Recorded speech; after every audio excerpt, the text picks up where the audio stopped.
Oh boy. Hello! Hello! Nothing smells as good as I told you so. I gotta tell you, Florida Dems. Y'all let us know when you're tired or you need your soap on the rope because you guys just are not getting it. It's just unbelievable. No, it's definitely not good. And, unfortunately, As to my little wager yeah. with you, see, Peter and I had an over under. I said that Charlie would lose by more than 10. I actually was calling 12. He thought he would actually lose under 10. So I'm just saying, and man, did he and Val concede very quick. Well, they didn't really have a choice. No. I mean, obviously, things got out of hand really quickly. And of course, once Miami-Dade went red, it definitely wasn't looking good. But where the rubber meets the road and now is looking really, really bad for the state of Florida is that apparently Palm Beach County is now leaning red. That's bad. Well, you guys might want to have some better considerations about who runs your state Democratic Party. Something to think about. Yeah. Maybe if you had somebody more competent in charge of your state party that actually inspired people to vote and decided to put up candidates that were more inspired than, let's say, Val and Charlie, maybe you guys would get somewhere. Or maybe if you had actual robust primaries, then maybe you would get somewhere. I would like to say something though about what I was just watching before I came in here. It was Marco Rubio's speech. I don't know if anybody I saw heard it for like 2 minutes. Okay, so let me talk about the most ungracious, pompous, obnoxious, fear-mongering winner's speech that one little turd could make. And he is a little turd. But he sat there and was, instead of being remotely gracious and saying, Val ran a good race or, whatever, let's get to work, let's do all stuff. He stood there and just continued to slam Democrat stuff over and over and over again. Like, talk about not winning gracefully. And I mean, I didn't vote for him because, he's a turd. But there's nothing honorable about that little man. Florida has 28 congressional seats and 20 of them are going red.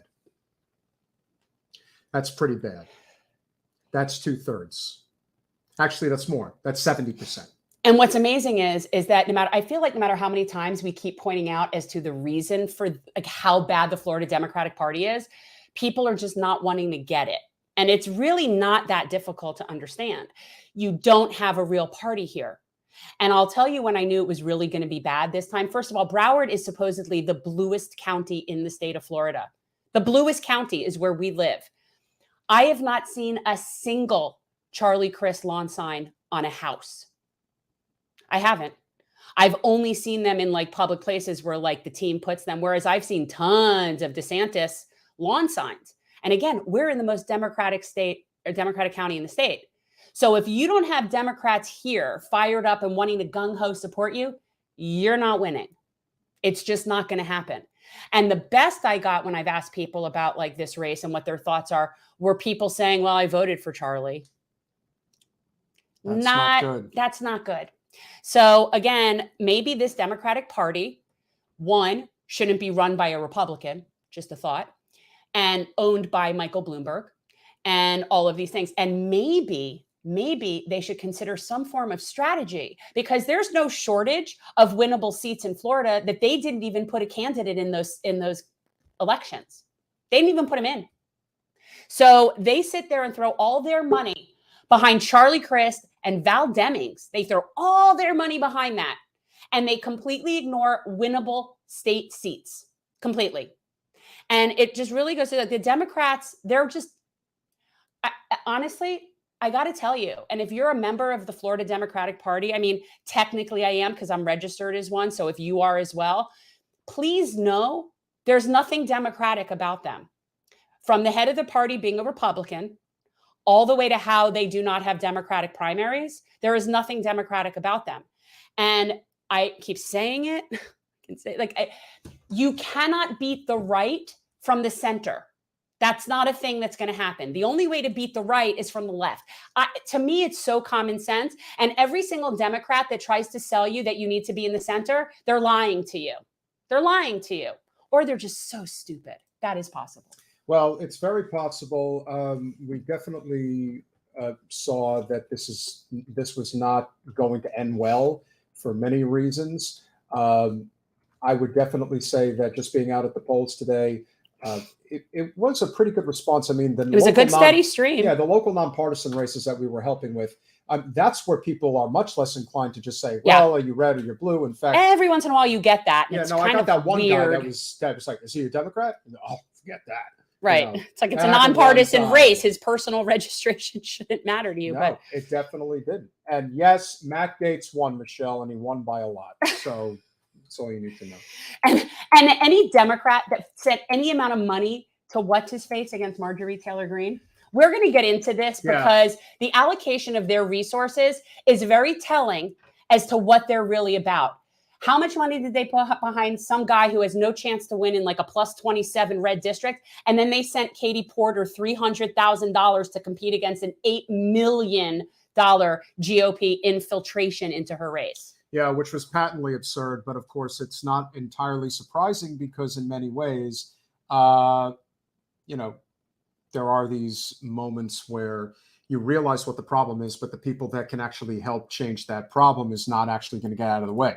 What I will say, and what I do think speaks to, you know, greater emphasis on the actual problem that we're dealing with down here, Debbie Wasserman Schultz is really pissing off a lot of people. Thank you, Debbie. She's the gift that keeps giving. Like a lot. Oh my God. So much so that it's almost her own people, let's say. Her own people. Well, previously her people. Debbie looks out for Debbie and Debbie only. And so there are people who need to understand that. She's not your friend. She has angered many people over the past election cycle that were her people. Yeah. So it's very interesting. And she seems to back a lot of wrong horses. So thank you for that, Debbie. She's the gift that keeps giving. It definitely happens a lot. Look, she just keeps building my ally pool. I really like, and I have, you know, always liked some of these candidates that, you know, mean well. Obviously, Rebecca Jones, who ran against Matt Gaetz. Oh, yeah. But Matt Gaetz is beating her by 35 points. So, you know what? It's like, it's a matter of, again, Democrats do things based on their feelings. They don't do things based on reason and facts. They act based on feelings. Something hurts their feelings. It feels good. Like, that's how they do stuff. They don't have any concept of strategy. Yeah. The fact that you think that she even had a chance to beat Matt Gaetz is sort of like a little bit of a disillusionment. Same as anybody running against, what's her name? Marjorie Taylor, dumbass, whatever. Yes. Well, we're looking at what the board I want to see Georgia and I want to see Pennsylvania. Okay. Unfortunately, Herschel Walker has just taken the lead over Raphael Warnock with 48% reporting. Oh, people. Oh, my God. 49.4% to 48.8%. They have to get to a 50% threshold in order to call it.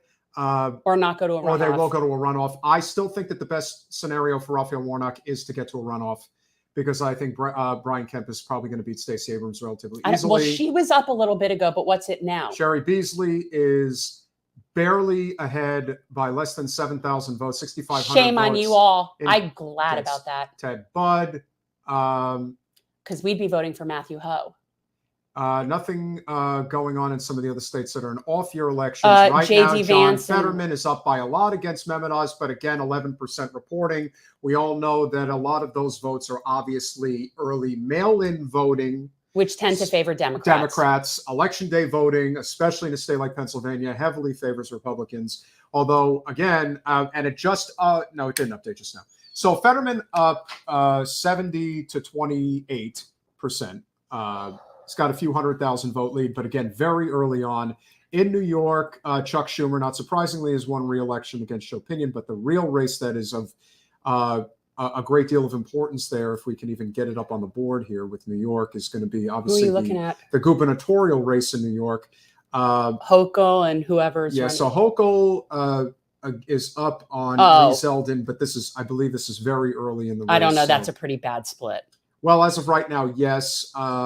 That's a bad split. But then again, New Hampshire, Chris Sununu wins re-election. Not a surprise, but I believe Maggie Hassan for the U.S. Senate has won hers. So right now it's looking like she's going to win. So it's still relatively early for a lot of these races. And not for Florida. No. Definitely not for Florida. We're all set here. Our good friend Max Alvarez is going to join us in a second because he had to reboot his computer. But we are going to bring in because I again have taken some copious notes, which should be a lot of great information. Christina, great to see you guys. If you can all join us on YouTube, that would be very much appreciated. Head on over there if you can. Make sure to slash Florida the like button. People. Get it going. We have an extremely important Senate race that is taking place right now in the great state of Wisconsin, and who better to talk about that than our favorite cheesehead? Well, not just that, but certainly the Thomas Paine of progressive politics. That's very like studious. Well, he would appreciate it, I'm sure. Yeah.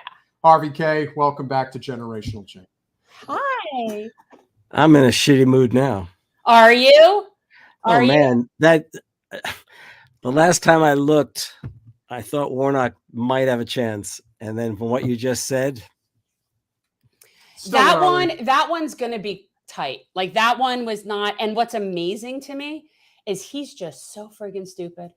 I honestly he's utterly dangerous. The guy. I mean, it's ridiculous. And he's a walking crime case. It's horrible. And I keep thinking we're going to live in a scenario when Dr. Oz and Herschel Walker are in the Senate, and it's just not. Well, don't say that to me. I'm still holding. Don't do that. Oh, no, we're Fetterman. We supported Fetterman. We actually sent money to Fetterman. I mean, Harvey, I think one of the best places to start right now is, I haven't even looked at the board, and I could probably pull it up. I'll do it right now just to see what the numbers actually are in Georgia regarding a race that had no business getting the money that it ultimately ended up getting. But nonetheless, everyone, which I guess what you would, I don't know why this isn't working, but every time I'm trying to get this down. Okay. So for whatever reason, and it's coming as probably no surprise, Marjorie Taylor Greene is going to win re-election in her race in Georgia's 14th congressional district, and she's up by 30 freaking points. And they put money. And they put millions and millions of dollars into this can't-win race, even though it's a plus 27 our district, and no matter how much your emotions hate Marjorie Taylor Greene. Oh, she's hateable. I got it. Why would you be giving money to her? And then 300 grand to Katie Porter. Katie Porter gets no money. Unbelievable. Wait, whoa. What? You're telling seriously? I was unaware of this particular detail. Oh yeah. Yeah. Who? You're telling me that the Democratic donors underwrote? I'm telling you the party. I'm telling you that the Democratic Party, the party donors. She was Marjorie Taylor Greene was one of those right wing, whats. Yeah. She received these. Well, what we're saying is that the Democratic Party put millions and millions of dollars behind a candidate in a plus 30-something red seat that's ludicrous, and then gave Katie Porter $300,000 after the GOP put $8 million in against her. And Katie Porter not only is the best member of Congress, but her seat is extremely keepable to her. But it's like they put 300 grand to her. What about the additional money that you could have put towards Warnock and helping him, knowing that this is a razor-thin race, knowing that he could easily win? You cannot underestimate. I remember when Dana Loesch, head of the NRA, was questioned, like, why are you supporting Warnock or supporting Walker when it's clear that he doesn't espouse these values that you talk about? It's all about winning. That's all that matters. And at least she's honest about it. Well, if that's the case and you're trying to win, then you have to know who has the best chance of winning. And the best chance is to hold the Senate seat for Raphael Warnock, who is the incumbent, who is likable, and Walker's a complete disaster.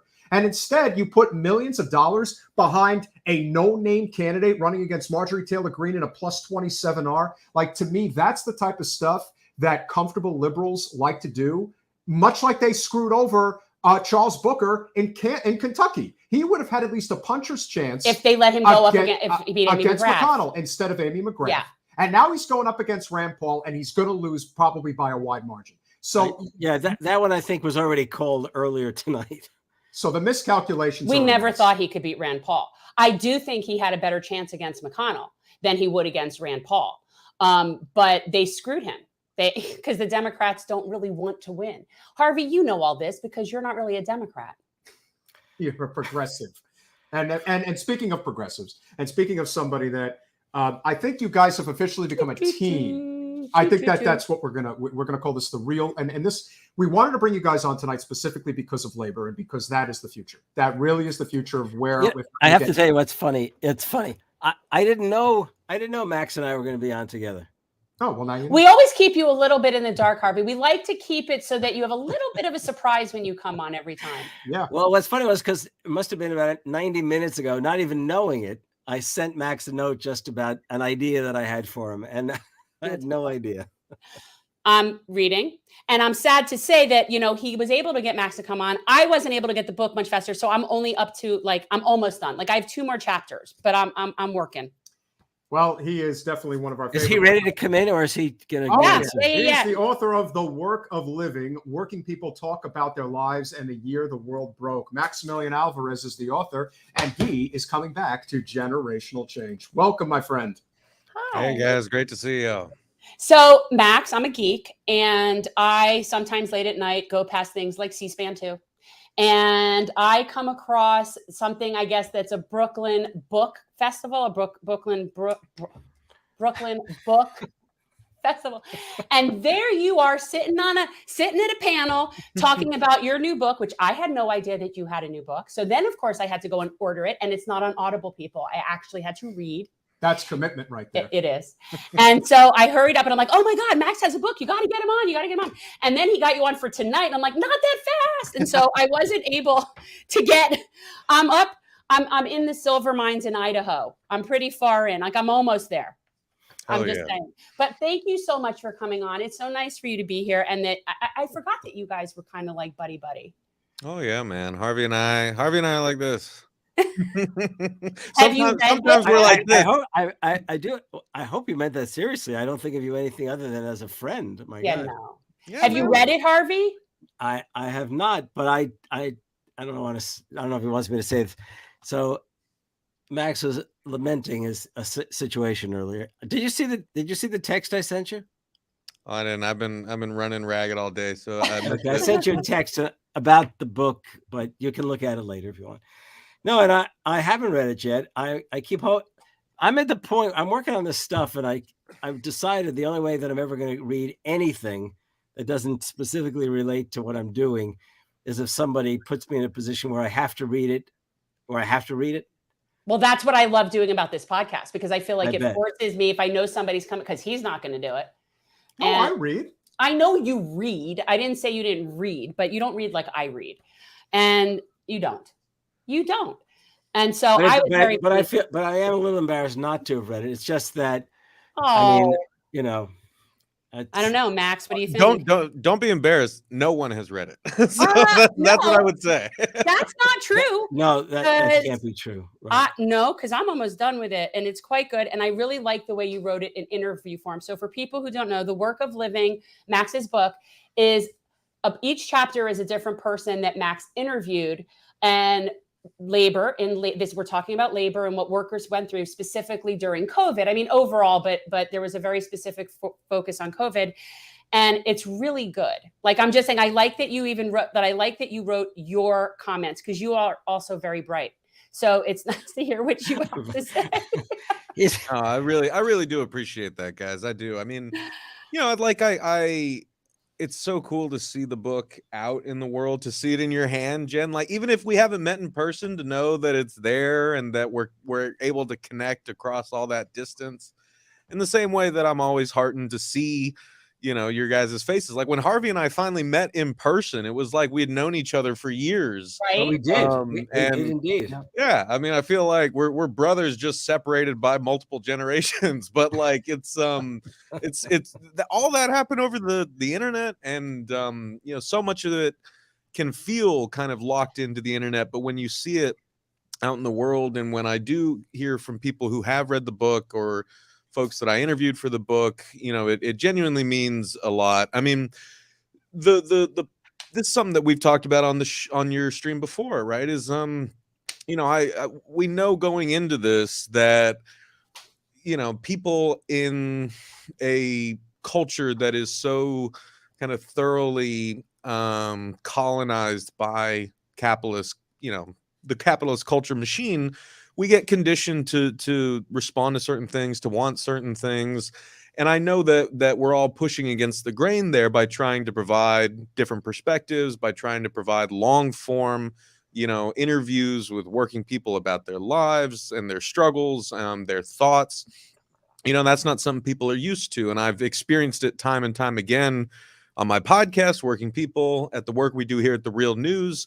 It's not always going to be this thing that gets a whole lot of traffic, that goes viral, right? That I know how to go viral. Just start flinging mud at people, right? And engage in culture wars. Don't engage in substance. And that's just not who I am. And so I knew going into doing this book that it was going to be a tough sell to try to kind of get people to read it. And it's with a smaller press. And yeah, I mean, by and large, I mean, it's barely sold anything. There's no reviews written of it. But the thing that matters, I'll write a review for you. No, I appreciate that, and I don't mean to say that woe is me. It's like it's about the importance of the work and the importance of lifting up these people's stories and preserving those stories for future generations. Because I think, sadly, what the folks that I talked to in that book had to say is going to be relevant at any point when anyone picks up this book. And I'm just glad that I got to play a part in putting their voices on the record. And I really appreciate you guys supporting it.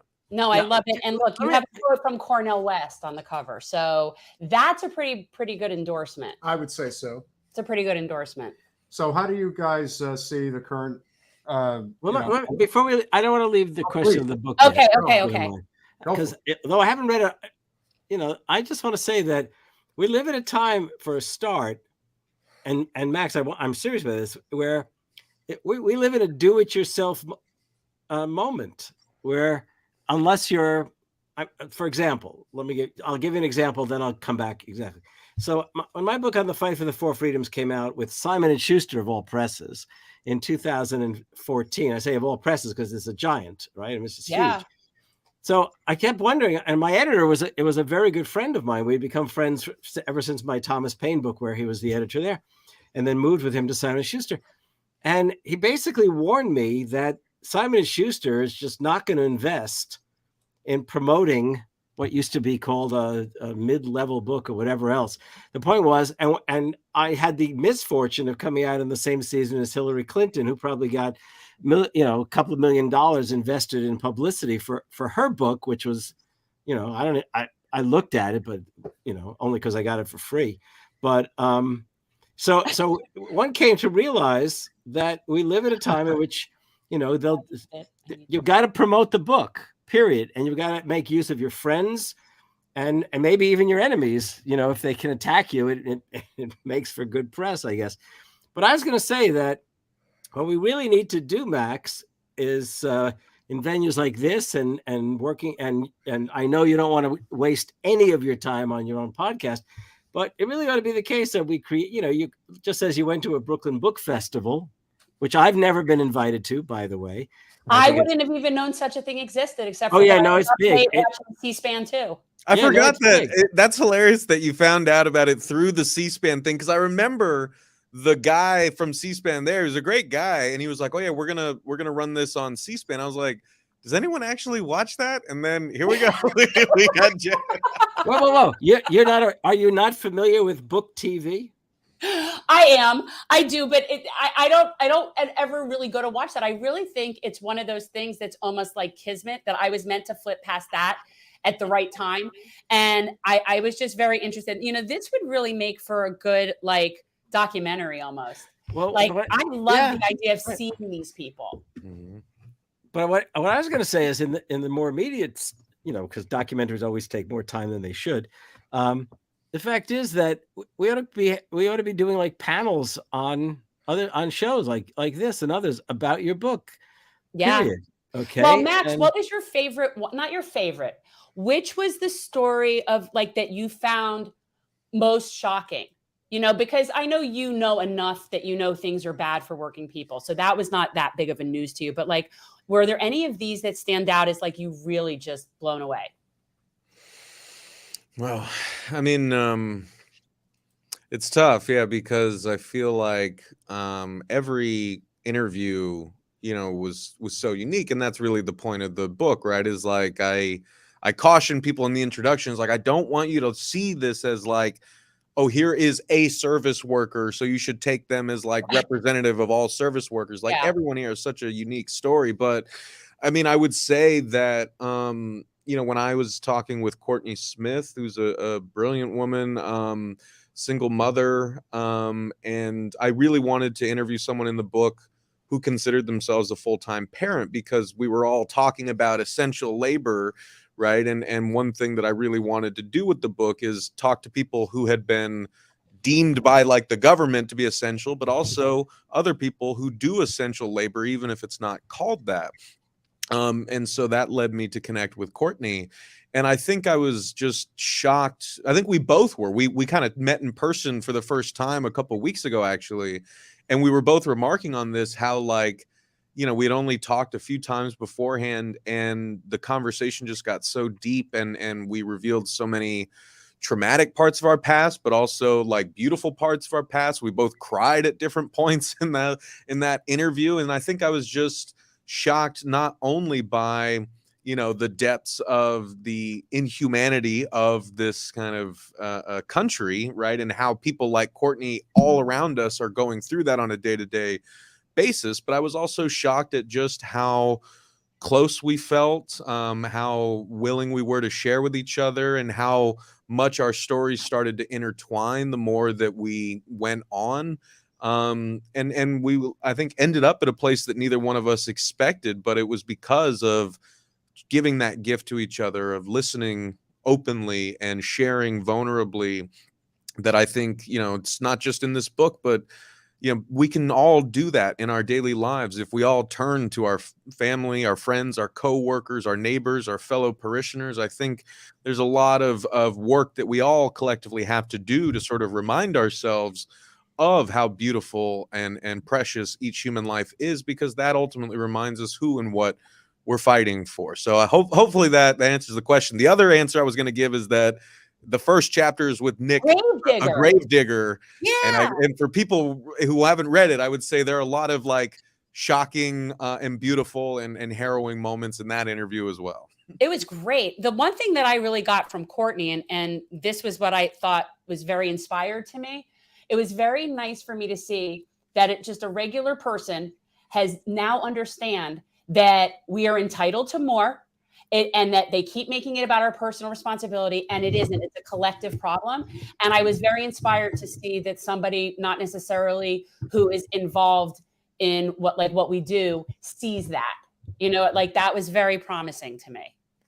Well, I really, again, really appreciate that, and wholeheartedly agree. And I guess I would say, just to close the loop, because I know we want to talk about the elections, but you know, this is also the really exciting thing, because Harvey's just had the re-release of his great volume on the British Marxist historians who were writing this kind of history, right? Who were advocating for this type of work, not just the book that I do, but like telling history from the ground up, like how much that changes your perspective, your understanding of your own place, your sense of agency in the world, right? If you're reading history as something that is made by regular working people like Courtney, like any of us, and not just sort of like, you know, handed down to the masses by, you know, kingly figures or something like that, that changes your mentality. And so I would highly recommend anyone out there listening, check out my book and check out Harvey's in tandem, and let us know what you think.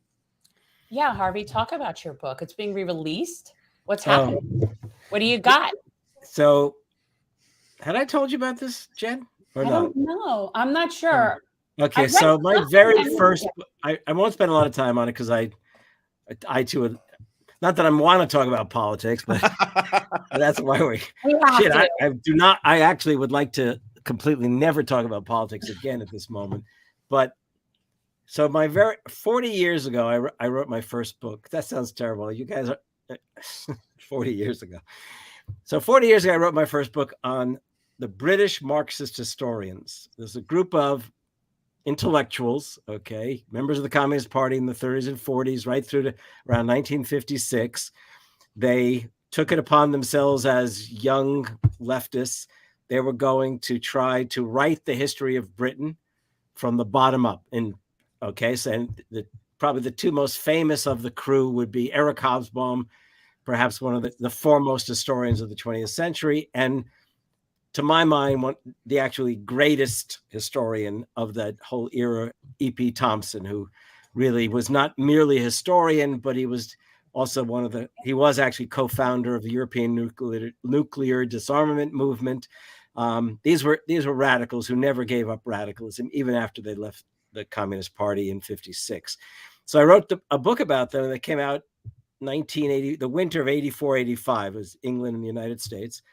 It's really never been truly out of print. It went through one publisher for a while. Then in mid-'90s, another publisher asked if they could pick it up. And so this past September, only weeks ago, it came out in a new edition. When I say new edition, it's got a memoir. It's got the prefaces of all three editions and a memoir of my time with these historians.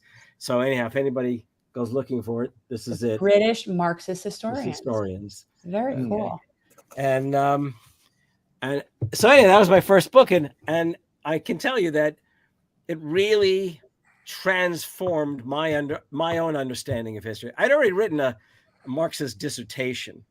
Okay, I'd already written articles of a Marxist sort, but that was in great part because a historian who became anything but a Marxist named Eugene Genovese, once upon a time the great historian of American slavery, he pushed me to be reading these gentlemen. And as a consequence, in the course of the 70s, as the new right, both in Britain and the United States, was literally, on the march. Okay, and here we are 50 years later, living the shit end. Sorry, I know I'm using that word a lot tonight, but that's the way I feel. The shit end of that process. But the point is, they taught me to understand that there is no history worth talking about if we don't see it in terms of class struggle and in terms of the struggles from below by working people. And that's how history gets made. And basically, when we ignore that kind of history, we have to realize that we're suppressing not simply the past, we're suppressing our own sense of possibilities in the present. So I'll leave it at that. I agree. It's so just everything I've written since. Everything I've written since, in the course of so I trained in Latin American studies. I worked on these British intellectuals through the 80s into the early 90s, and in the 90s, because they pushed me to do American history, which I'd never done. I've now spent the last 30 years. Is it 30 years already? 90? Yeah, I guess it is 30 years doing Thomas Paine, FDR, and the American radical story, and doing my damnedest to, I'm doing my damnedest to get the impossible happen. And the impossible is to get, and I don't just mean liberal Democrats or centrist Democrats. The left itself does not pay attention to it doesn't do anything with history. It fails to appreciate that most people remain radicals at heart, but the fact is that nobody encourages that. Nobody engages that. The politicians that we know, the Democrats, we've seen it these last couple of years, okay? They are more afraid of their fellow citizens, it often strikes me, than they are of the Republicans who are beating the shit out of them, even as we speak. Well, I think it's fair for us here to say that we don't have a left party here. There's nothing left. I don't even know if there's a left here. Well, no. There is a left. There's a left. It's just disorganized. It's disorganized, and it's not represented in electoral politics. If the left is disorganized, it's not a left. And I don't mean it has to have discipline and I'm not talking about that. I'm talking about the fact that the gap between politics at state and national level, okay? I think at the local level, we see real activism. Yeah. Okay. But when you talk at state level and national level, the distance from that politics to the left is vast. Yeah, no, that doesn't. Well, the Democrats aren't left, which is why I don't like using the word progressive anymore. I feel like that's been co-opted. And so I now just say that I'm the actual left. I'm just an actual leftist. I believe in labor. I tend to believe in communal and socialism. And I'm an actual leftist, but we don't have that in our politics here. No. No, we It don't. doesn't. But in that vein, I do want to say something, okay? And I'm resorting to a tweet that actually I did. I don't know if I did tweet it. I've been sending this text around, and you would have gotten it, but I don't actually have your phone number. Okay. Oh, I'll give you my phone number. Okay. I'll No. message you my phone number. Yeah. don't do So it I've been here. sending I'm this not gonna- by text. I've been sending it by text to every one of my comrades and colleagues. Here's what I'm saying. I don't think people realize what the GOP appeal is driven by. 45 to 50 years of democratic neoliberalism and identity politics, meaning the abandonment of working people, white, black, and brown. Consider the fact it has not reduced popular desire for social democracy. Americans want exactly what they've always wanted. They want, even if they don't use the term and we don't hear it, they want social democracy. But what's happened over the course of all these decades of this is the Democrats have been so abysmal, they have literally intensified the hatred for them. People hate the Democrats. Yes. I mean, I honestly believe that all these folks who turn out to vote Republican, they on the one hand, sure, every poll, every indicator says these are the things Americans want, and then they vote, and people say, well, they're voting against their interests. No, they're voting for the pleasure of screwing the Democrats who have screwed them. Look, the Republicans are who they are. The Democrats are not who they are, not who they're supposed to be. Okay? Right. Well, we don't have a Labor Party. I mean, it's just kind of silly, right? I mean, Max, what are your thoughts on anything? I mean, I know that you probably do participate in electoral politics, but I know that that's not your focus. Correct. It's I think that and I don't even particularly like the framing of harm reduction, right? I mean, I think that we need to understand that the struggle is being fought on many fronts, right? The electoral realm is one of them. The problem is that for so long, so many of us were taught and became convinced that it was the only front of the struggle for democracy, for our rights, for the advancement of working people and our collective interests in this country. And I think that we have seen, like the fallacy of believing that the electoral realm is the only realm where political struggle happens and where political change can be made. I mean, that is inevitable when you go so long without seeing the kind of change that working people are demanding, even if those changes are radically popular. To Harvey's point, you could have massively popular policy decisions that are just not, in sync with the interests of the party proper down the road in DC. And you can only go so long with that disconnect kind of every election cycle before people check out from the process altogether. Maybe they, out of desperation or out of vitriol, like Harvey says, for their neighbors, for the people online that they hate, for the people on their TV that they hate, they may, develop a political sensibility through that route. But the point being is that elections are, part of what set the conditions for the rest of our political struggles, right? I mean, like these are, in Illinois right now, people have been voting on whether or not to codify collective bargaining rights in the state constitution, right?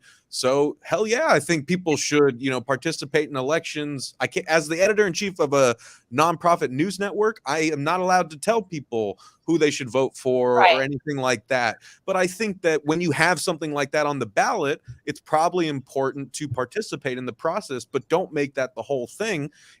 On a couple 100 miles down the road in Tennessee, they're trying to codify right to work in their state constitution. Shocking.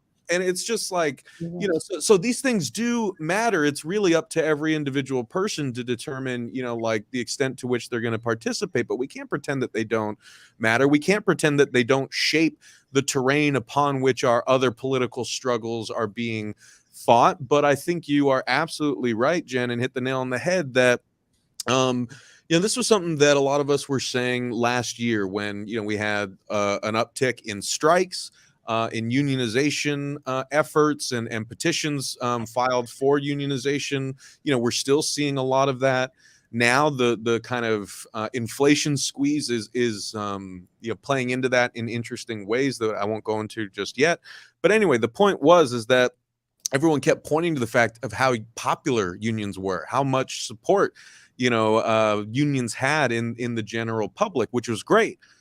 But as a number of us said, and I believe it was Tony Gilpin, the historian, who kind of wrote this, is that unions don't need to be liked; they need to be feared.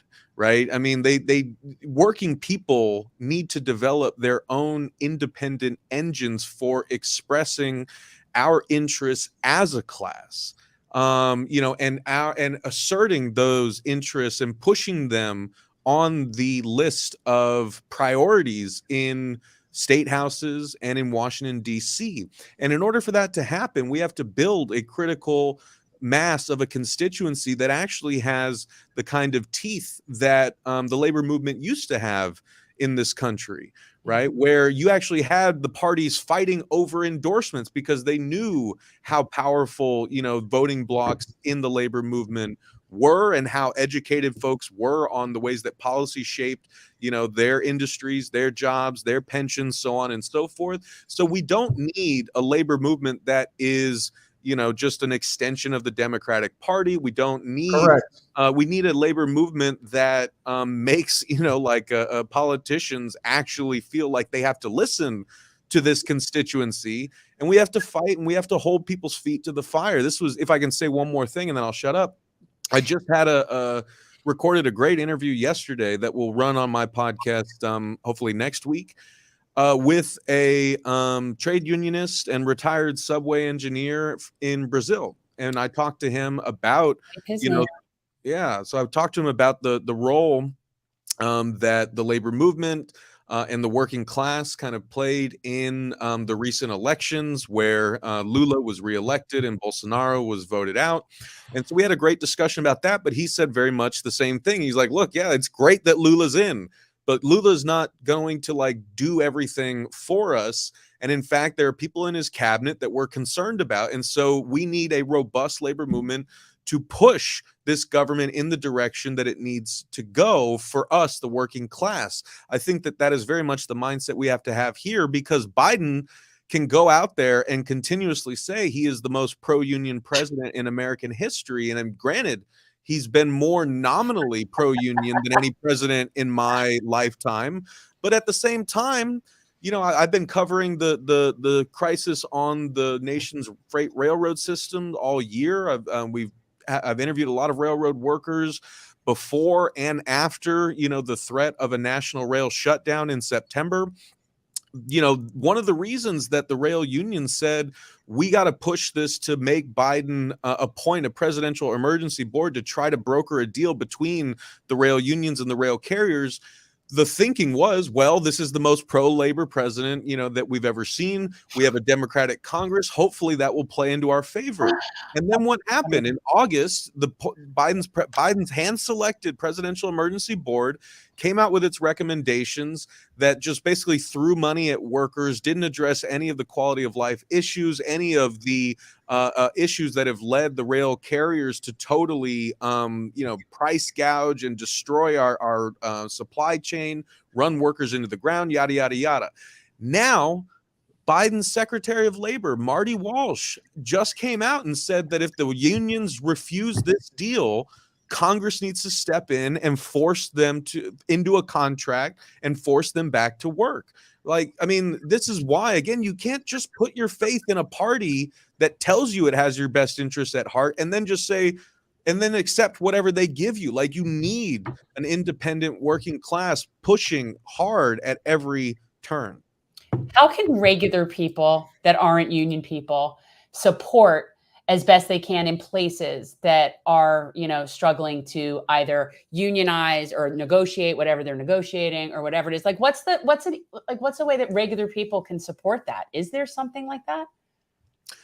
It's a great question. And I think like there are many, the good thing is there are many answers to that.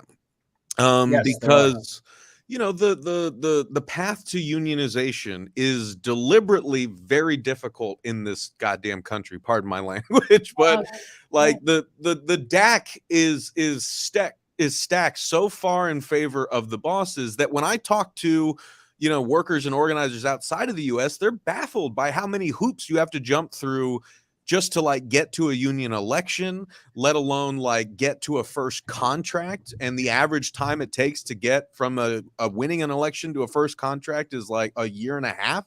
And in that time, you can retaliate against a lot of workers, like Starbucks has been doing in broad daylight, like Amazon has been doing, like Chipotle has been doing. You can intimidate people, you can make their lives worse and eventually demoralize them.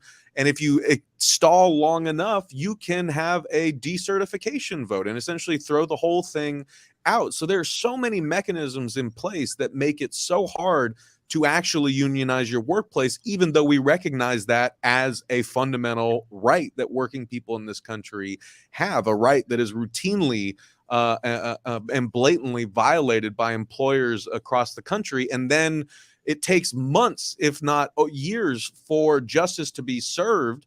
You know, just to give one example, I spoke with Brandon McNeese, brilliant worker and organizer at the Chipotle location in Augusta, Maine.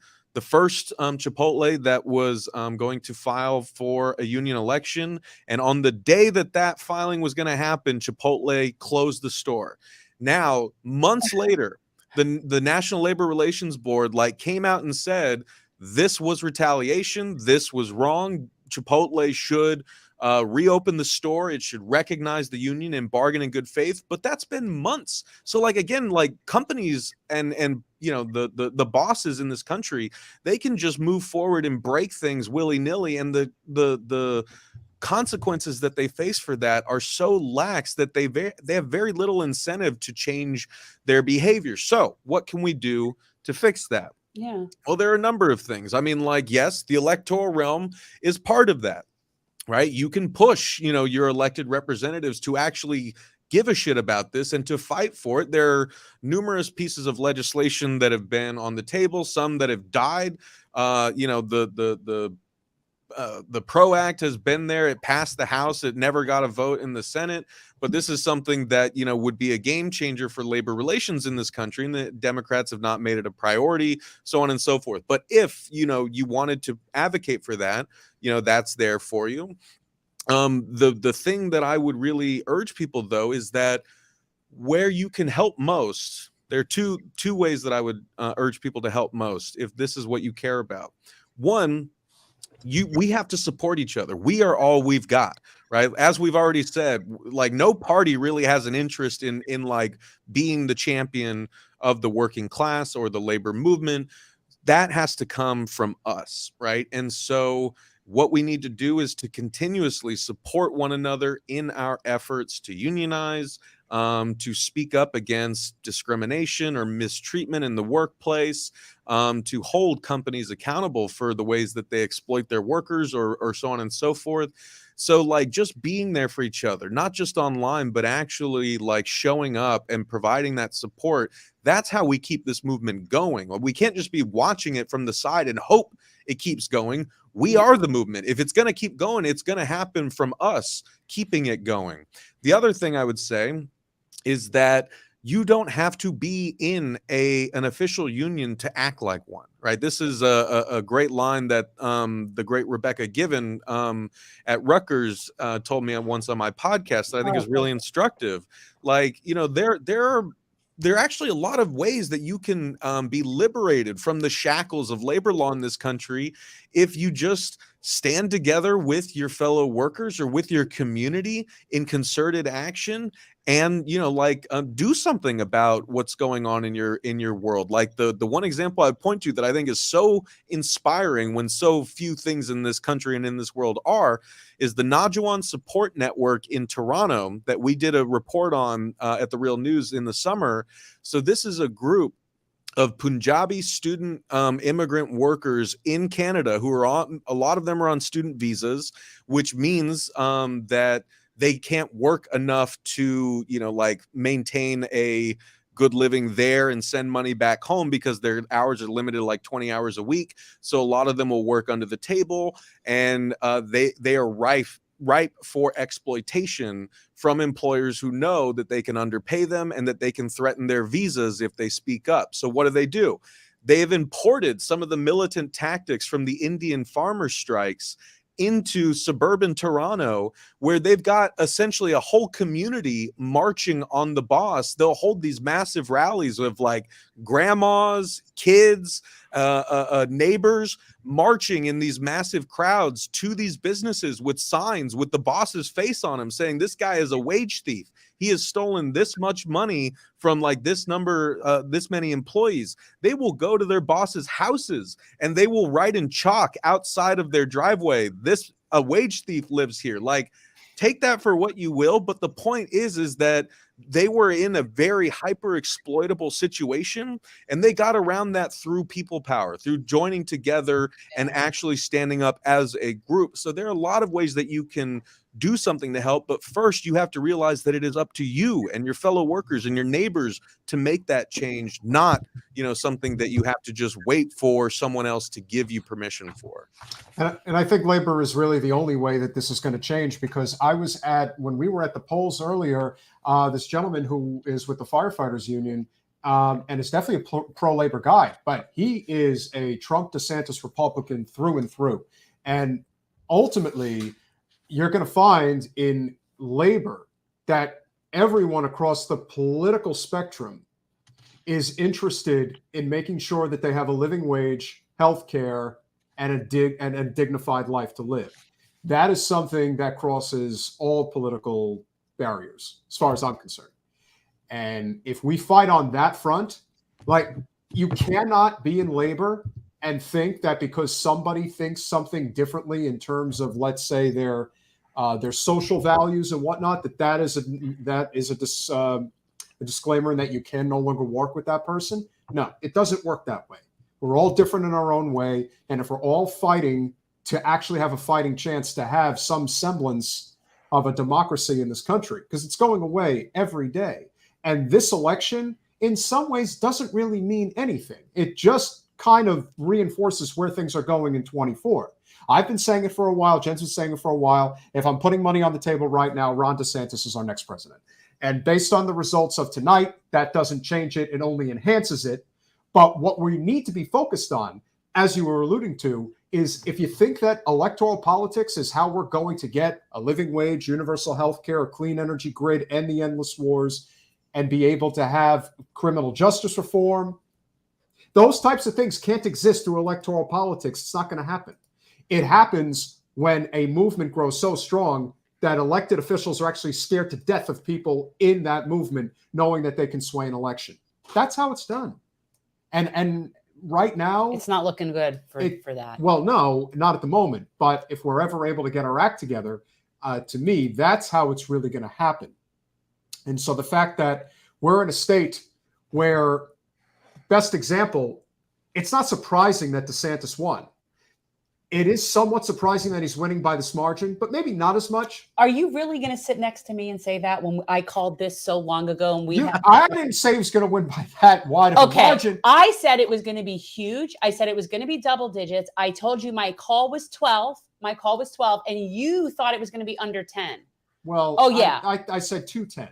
10 was the point spread that he was given. We have an over-under on that, and I win. All right, so DeSantis might win this race by 20 points, which is crazy. mean, it's unheard of. It's the biggest electoral victory in the state of Florida in probably 2.5 decades. So nothing has been seen like this in almost a generation. I knew this was going to happen.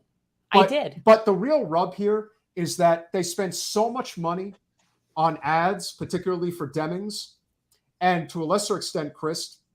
They completely neglected all of these down ballot races. All of it. They almost lost a couple of congressional seats. I mean, there's 28 congressional seats in the state of Florida, and 20 of them are now red. This used to be a pretty even state for the most part in the congressional races. Now everyone thinks that this state got really heavily gerrymandered. No, that's not the case. It is gerrymandered, but not to the significant degree that people would say. The fact that our district. Here's a better example.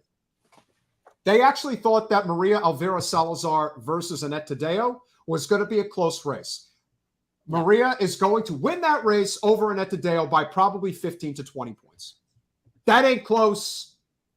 In fact, I knew that. That's downright despicable that it could be that bad. But what I think that really speaks to, and I would love to get your guys' thoughts on this, the Florida Democratic Party, led by Debbie Wasserman Schultz, needs to go. There needs to be a complete house cleaning, but there really needs to be a house cleaning at the top within the party infrastructure. Because right now, there are a lot of people who want to make the Democratic Party the party of FDR and JFK and LBJ once again, a party of labor.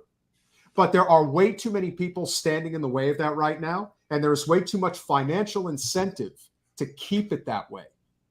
But giving up 30 electoral votes, basically conceding it every election now to the GOP, which allows the GOP to now invest in their infrastructure in Georgia and Arizona and bring them back into the fold.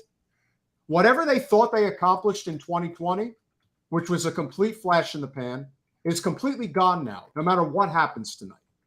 The significance of this victory, the margin of this victory, is earth-shattering, as it should be. The fact that Lee Zeldin is even competitive against Kathy Hochul in New York should scare the shit out of everybody. Yeah. That, to me, is the bigger issue here. The Democrats are absolutely terrible at messaging, and they're even worse when it comes to policy. I don't give a rat's ass what they're selling or what they're saying, because they really have no messengers in the party. They have a president that is so unbelievably out of his element that you have to wheel out Obama again to go out there and canvass for these candidates, including Mandela, who I hope is able to beat Ron Johnson in Wisconsin. But when you really don't have what is considered some semblance of a bench of a party that's growing, Carrie Lake is going to win the governorship in Arizona, and she is immediately going to move to the front of the list in that party. That is a scary thought. It'll be a DeSantis Lake ticket. How do you stop something like that if you don't have a labor movement on the outside that is going to force the Democratic Party to concede, at least to some degree? Even if they don't concede, you've got to have a movement that is non-electoral, that is based on labor. That's well, Democrats think you beat the right from the center. That is what they think. All right, that's my rant. I'm sure it'll make for good TV. Okay, look, I've been. I didn't even want to talk very much tonight. I think I made that clear to begin with my mood. But I do want to say that I think that the task of labor is got to be inside and outside of politics. Okay. Last spring, Sarah Nelson and I joined Max in it was a Real News Network production, right?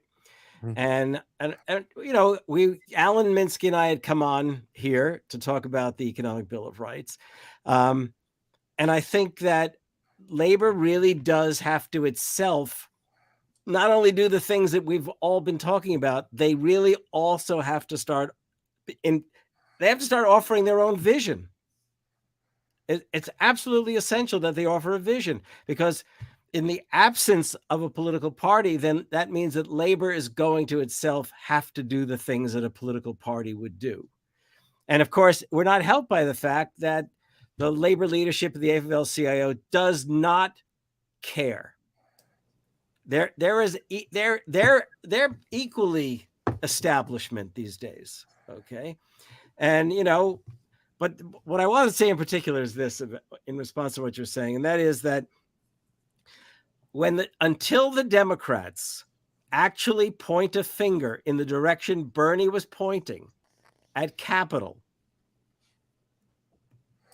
the Democrats will never recover.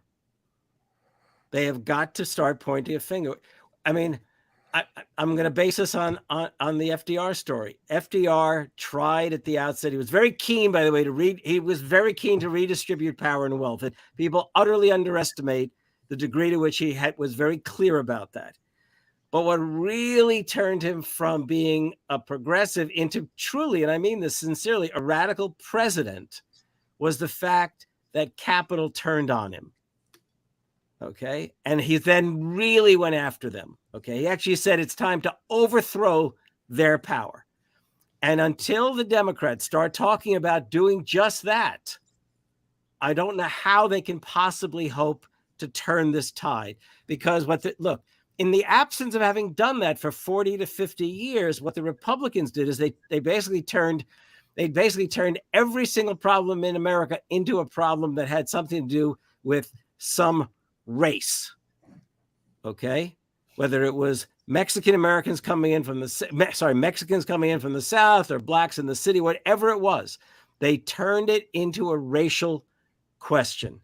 And now it's so virulent, okay, that even anti-Semitism, which was presumed to be a marginal set of ideas in American life, is now somehow bandied about in the mainstream. Okay, and that's first. The second thing is that the Democrats they just ignored what was accomplished in the 30s in this respect. Americans were so divided along race and ethnic and religious lines in the 30s. But what enabled a generation, for all of their faults and failings, to get it together is they were pushed because of the crisis to work together inside of things like the CCC and other works projects. And if the Democrats if we ever win over the centrists and the corporate Democrats and actually have a party that's at least a labor-oriented party, we've got to figure out how to create experiences in which people literally are taken out of their limited understandings and compelled to work with other people to build the nation. The remedies are all there. The Democrats just don't want to do it because they're all making too much money and enjoying too much power with the status quo. You know, like these DC consultants, right, who basically run so many of these campaigns, man, they're already looking forward to 2024.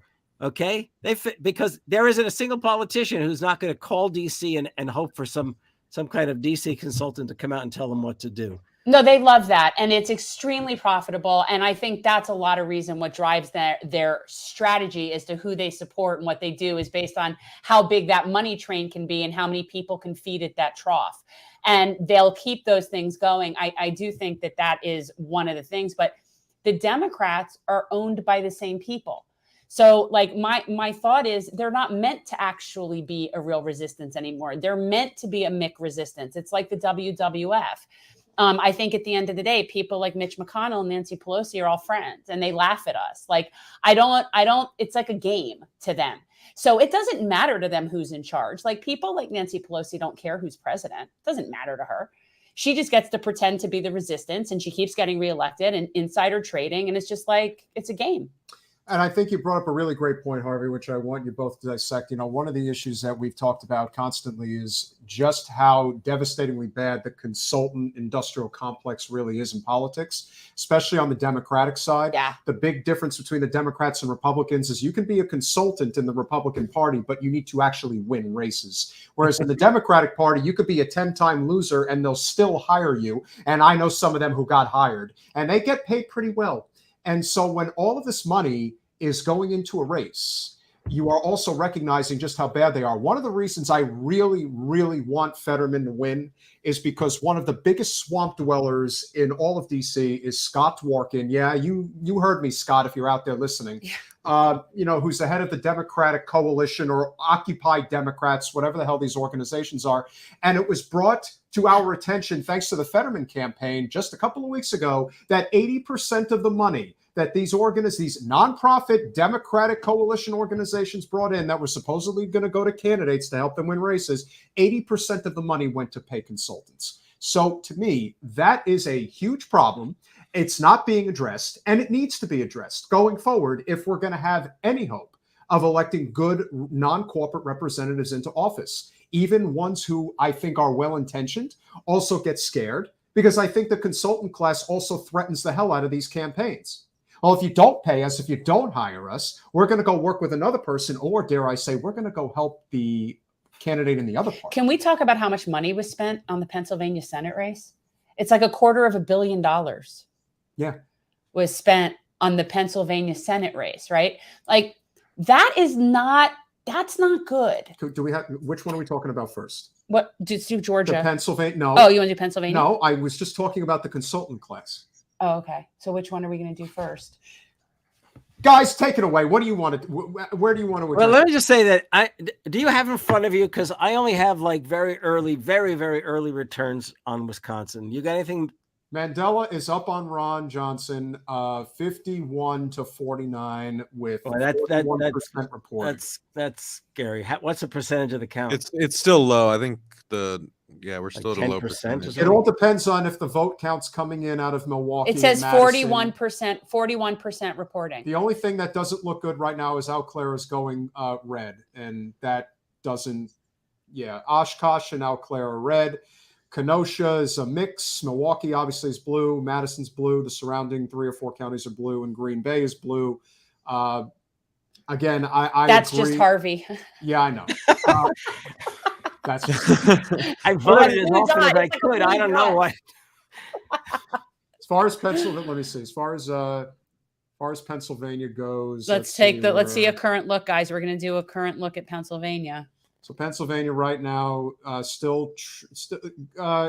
closed the gap. 36% reporting. Fetterman is up 51-46. The Libertarian candidate Eric Gerhardt has got 1.3% of the vote. Those votes matter. The Libertarian candidate oftentimes is one that normally would go to the GOP. So you never know usually how it's going to break. This is just one of those nights where some races are going to go well, maybe some surprising, and most probably not surprising. It already looks like for sure that the GOP is going to take the House. With the way that things obviously unfolded in the state of Florida, that can't possibly be surprising. But I would like to know what your guys' thoughts are regarding. Well, first of all, I'll just go back for a moment. Yeah. I think you're right about DeSantis 2024. Okay, I've been saying all along, Trump will not end up the candidate. No. After the way that DeSantis won tonight, now people are really going to start moving over to his side. Trump, yeah. Because they see Trump. The one thing about the GOP, even though Trump is beloved by the base, he's a liability, and they know it. And the only thing that matters at the end of the day for the GOP is winning. Now, would it shock me if Trump goes completely nuclear and decides to run as an independent? No, actually, that wouldn't surprise me at all. I actually think he may do that. So in the political world we're living in today, I don't take anything off the table. I think anything's possible. But one thing I think we can I'd like to encourage that. Yeah. Yeah, I think we should encourage that possibility. I've given a lot of thought to what I'm going to do in 24, and I'm telling you right now, you're going to want to tune in on the 15th. It's going to be a really incredible evening. Ron DeSantis, who is a total ingrate and doesn't realize I made him the governor of the great state of Florida. On the 15th, you're all going to find out exactly what I'm all about. We're going to make a big, beautiful announcement. I may run again. I may run as an independent. I haven't decided yet, but it's going to be really great, and you're not going to want to miss it. You're all terrible people. You're all Democrats. I don't like you. You're not voting for me. But we are going to make America great again. In 24, again. Believe me.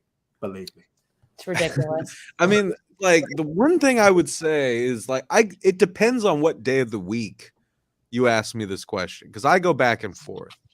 Half the time I'm totally with what you guys are saying.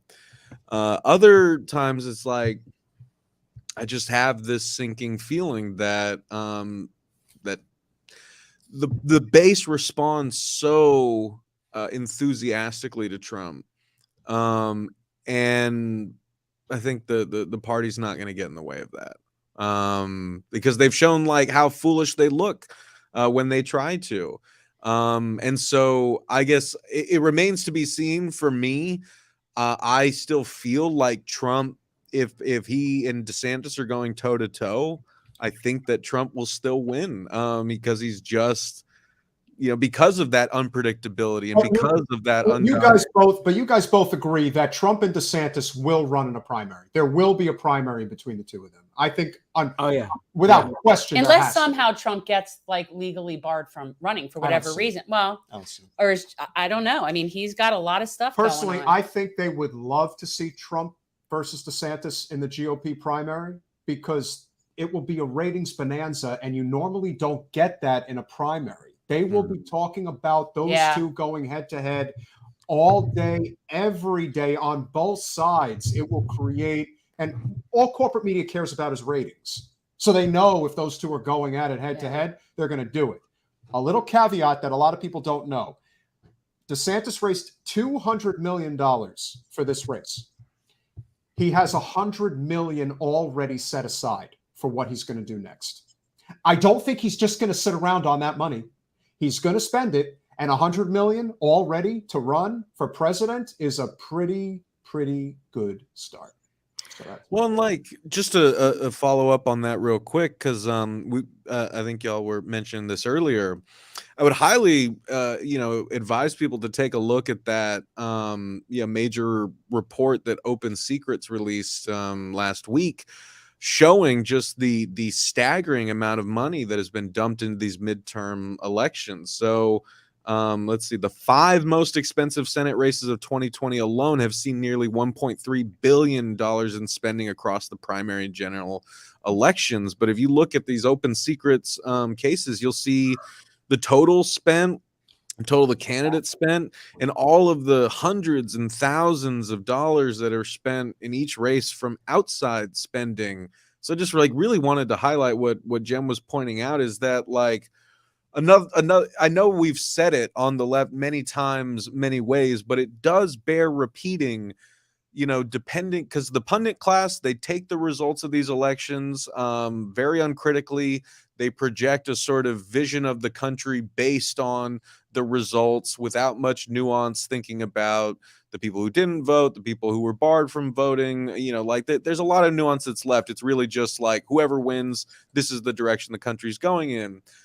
But just like the media is able to do, like you guys just pointed out, like, I guess that's the point I'm trying to make, right? Is the capitalist media in this country is such a force to be reckoned with, and is so vital to shaping the sort of mirage of a reality that so many political candidates need people to believe in order to win their races, in order to maintain their power. The one example that has been kind of circulating a lot over the past week is like, it is staggering how little crime rates have actually gone up across the country, and how much the media has relentlessly covered a crime wave, in the past year. Like, the two are so far apart, but that's like something that if you talk to voters, like the impression of the rise in crime, the impression that, like city everywhere is under siege, like that is very, very real. And I do think there was sort of like a forced evolution that a lot of us went through with COVID, where we were sort of forced to absorb more of our reality through screens, whether those be our smartphones, our computers, or our televisions, either because, folks had to stay home, or they were able to work from home, or for any number of reasons. I do think that there was a sort of, just like the pandemic ended up being a boon to like Amazon's business model, because more people are staying home, they're ordering from home, yada, yada, yada. It was a boon to places like Fox News and, all types of media operations, because that's where people were largely learning about what was going on in the outside world. And I think that like the kind of psychotic view that places like Fox News have been painting, like if you are able to really kind of blast that into people's brains relentlessly for years on end, and people are more trapped, more afraid of the world beyond their door, like that's going to have a really outsized influence. So the point that I'm trying to make, a messy one at that, is like, just like the kind of, profit-seeking incentives that, as you mentioned, drive so much of the way mainstream media covers what it covers, how it covers it, what it doesn't cover, the sensationalism, right? The fear-mongering, the twisting of statistics to make people feel scared all the goddamn time, right? Like that is the impact that money has on people, on institutions. And a lot of that money has been flowing into these elections to the point that like more so than ever before. So it is part of this sort of reality fabricating process that is being led by the ruling class. And so like this is another, I guess, is another way of saying that like electoral politics can't be the end all be all of everything, because so much of our electoral political system has been totally taken over by the shadowy ruling class and the interests of the business class. And there's only so much change that can come when you have a system that is so thoroughly in the clutches of those ruling class interests. And that ultimately is the bottom line. We can, again, everyone is so caught up in the red versus blue divide, and the way the numbers are coming in right now, it looks like J.D. Vance is going to win the Senate race in Ohio. God, are you fucking kidding me? Holy shit. I knew that. I called that when we were in Cleveland, canvassing for Nina. Harvey, Tim has no personality, and that probably. No, I mean, it's not like I'm a big fan of Tim Ryan. No. Oh, and Tim Ryan, as we pointed out many times, he's actually good on labor. Yeah. Like, he's one guy who's actually saying the right things, but he comes off as just so dry and I just felt it. Excite anybody. And well, we were on the ground there. I didn't see, like, there weren't signs for him. It's like, I just got that vibe. I knew. Did oppose the $15 an hour minimum wage. Is that true? I don't recall. I could be wrong about that. I don't want to say one way or the other. We have no real horse in that race. I just noticed when we were on the ground there that was how it seemed to me. The fact that Ohio has changed so dramatically in less than a decade in terms of how, when Obama won in 2012, he won Ohio by, I think, 8 points. And you fast forward to 2016 and Trump wins it by 8 points. And then he does it again in 2020. And now you've got J.D. Vance, who may win it by 8. If that doesn't scream that the Democratic Party has been completely co-opted by corporate power, I don't know what does, because Ohio is one of those working class states that really is emblematic of the whole country. Yeah. Ohio has a little bit. Yeah. Look, here in Wisconsin, Obama won Wisconsin, right? And then, of course, look, I mean, Bernie history would have been utterly different. Okay. But it's the case that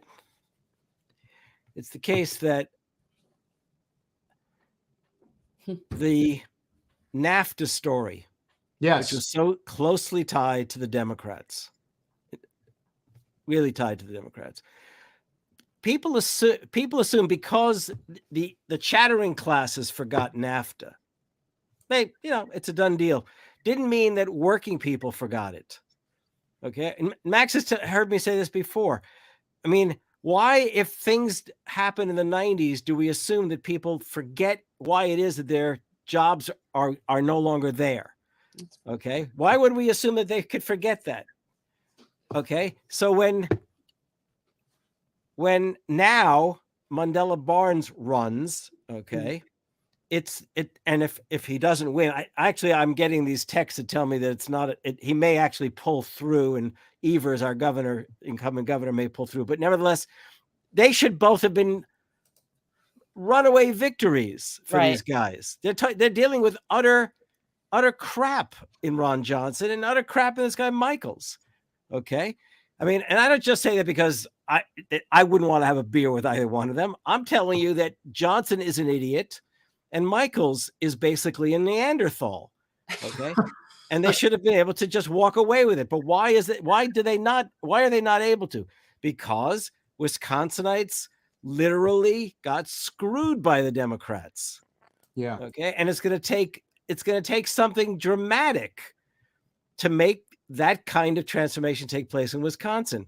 I mean, it may well be that it's going to be the abortion question that brought out a lot of women and a lot of young people to vote, which may save the asses of the Democrats in this state. Well, I said that any amount of points that Charlie Crist did get was the result of the Roe v. Wade. We even have these signs all over that are these pink signs that are being put out by the party that say for choice, for Crist. And it's like, That's all they have, and that's what they've been leaning into. And the marketing was just so poorly. Yeah, well, and nothing I just said is to imply they should have just run on the abortion question. No. My point is that I got a text from somebody else, a woman, I don't know where she lives, but she said when she was out at the polls, she was interested in seeing what kinds of agreements were taking place between oppositional voters. And it was always on economic issues, economic issues. Yeah. My state assemblywoman was out because she's in a relatively safe district. She was out canvassing in other districts for other candidates. And she said she would go to the door. And when she talked about the rights of workers and the imperative of raising wages and bringing an end to right to work in the state, whether the person was a Republican or a Democrat, they generally agreed with it. Okay. But are the Democrats running on a good political, economic kind of basis? Are they pointing fingers, as I said before, at the corporate elite? No, they're not doing point that. fingers at the Republicans. They blame them for everything. That's what they do. We do have a bit of, we have good news and bad news to report. You want the bad or the good first? Which one do you guys want? I want the bad first. I want the bad first. Brian Kemp is going to defeat Stacey Abrams for governor re-election in Georgia. Yeah, that one, I have to admit, I can't say I called it, but I knew everybody was assuming wrongly. Yeah, I knew this was a very good one did come through. What was that? And that is Josh Shapiro has won election for governor of the state of Pennsylvania. So that obviously will bode very well. Mr. Mastriano, go kick rocks.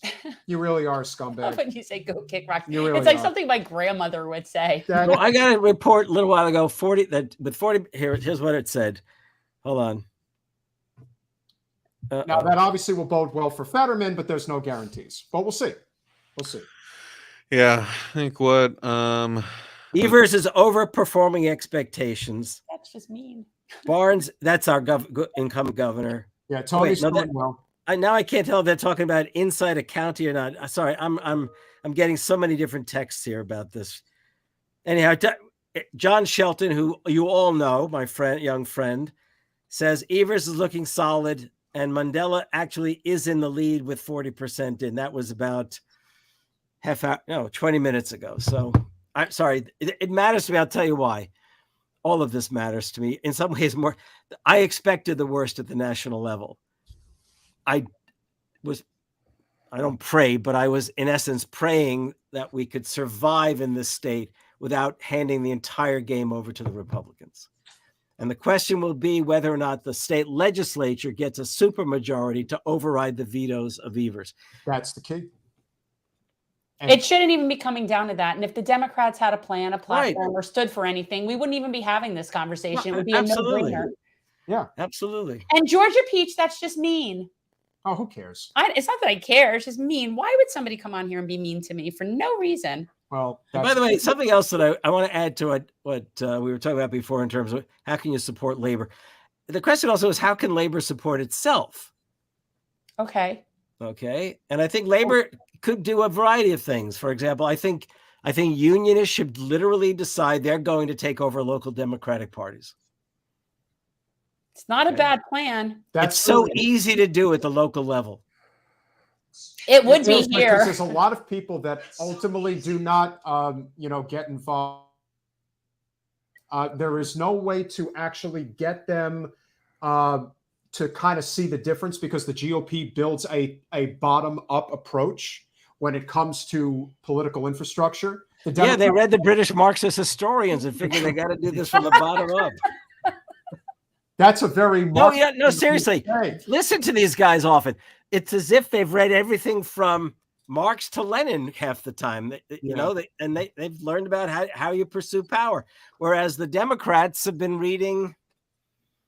They don't read movies. I just think they're not reading. But they can't read a room. But when I can tell you that. That's for sure. When you do a top-down approach, what do you expect?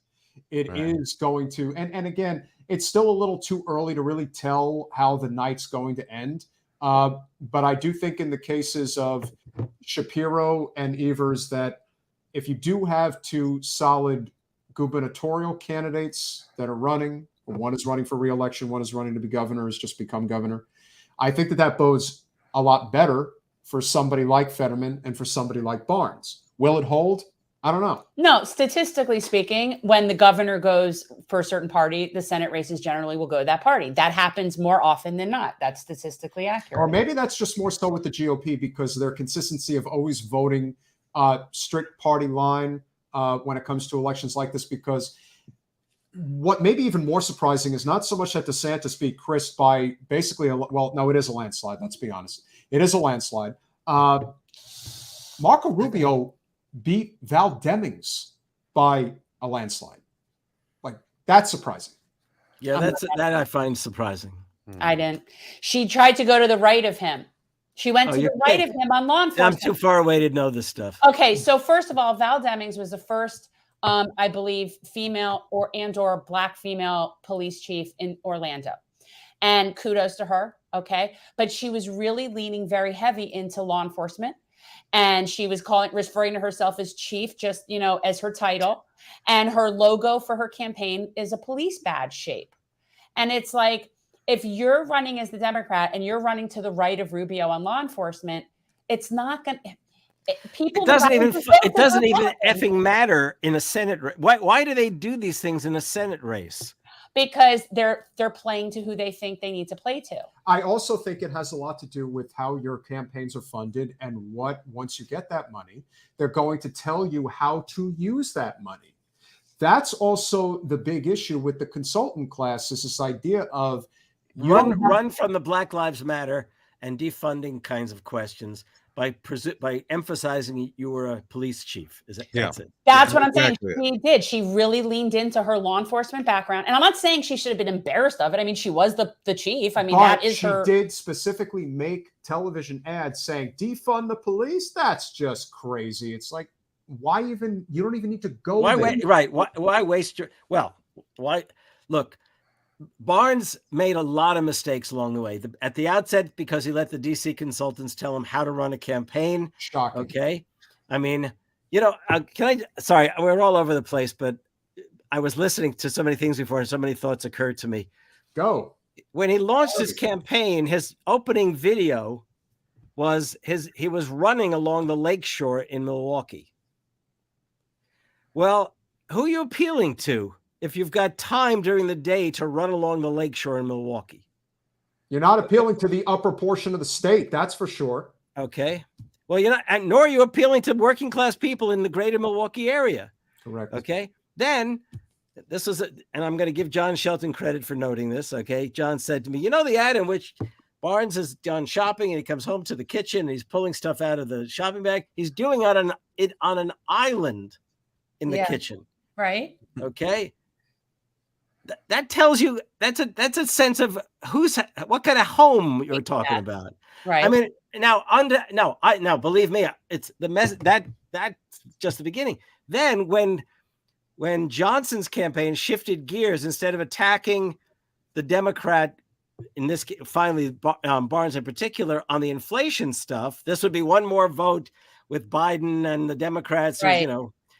They shifted to the crime question because there were enough remarks by Barnes that they could turn it into a defund the police question. So when Barnes replied in ads, he would start off by trying to disavow. Well, don't waste your time, because if you're going to disavow, you're calling attention to what you've been accused of. Go for the economic questions. Ignore it. Don't let them set the table, set the agenda. I mean, by the way, and if it's the DC consultants doing this, then it means they're probably not only making a lot of money from the Democrats, they're getting money in the back pocket from the Republicans to do it. That is, you know what, Harvey, that is a great transition. And one thing that we have to talk about that is a very serious issue that people want to pretend didn't actually happen. The Democratic establishment was heavily funding these MAGA Republican candidates to get their nomination, including somebody like a J.D. Vance, who now is going to go to the U.S. Senate. The same is true for a number of these other guys who, again, will know when the night is over. I mean, hell, he probably will win anyway, but J.B. Pritzker was doing the same thing for his own Republican candidate in Illinois. Just below you, Harvey, they were doing that exact thing. And at some point, you really have to ask yourself, if you're a Democratic voter, or just a neutral observer, and seeing this type of behavior and thinking, wow, why would they want to have a MAGA Republican as their opponent? Because they don't actually want to do anything for you, because their corporate money does not allow them to do so. So their attitude is, well, we'll put the scariest possible candidate up, and that'll just force people to vote for us. And we see that even now, although it's not working like it used to. The Pied Piper strategy has not been working for them. Well, we suck. Right. And we're not going to do anything for you. But do you really want this crazy person? Well, I just want to live. I want to be able to survive.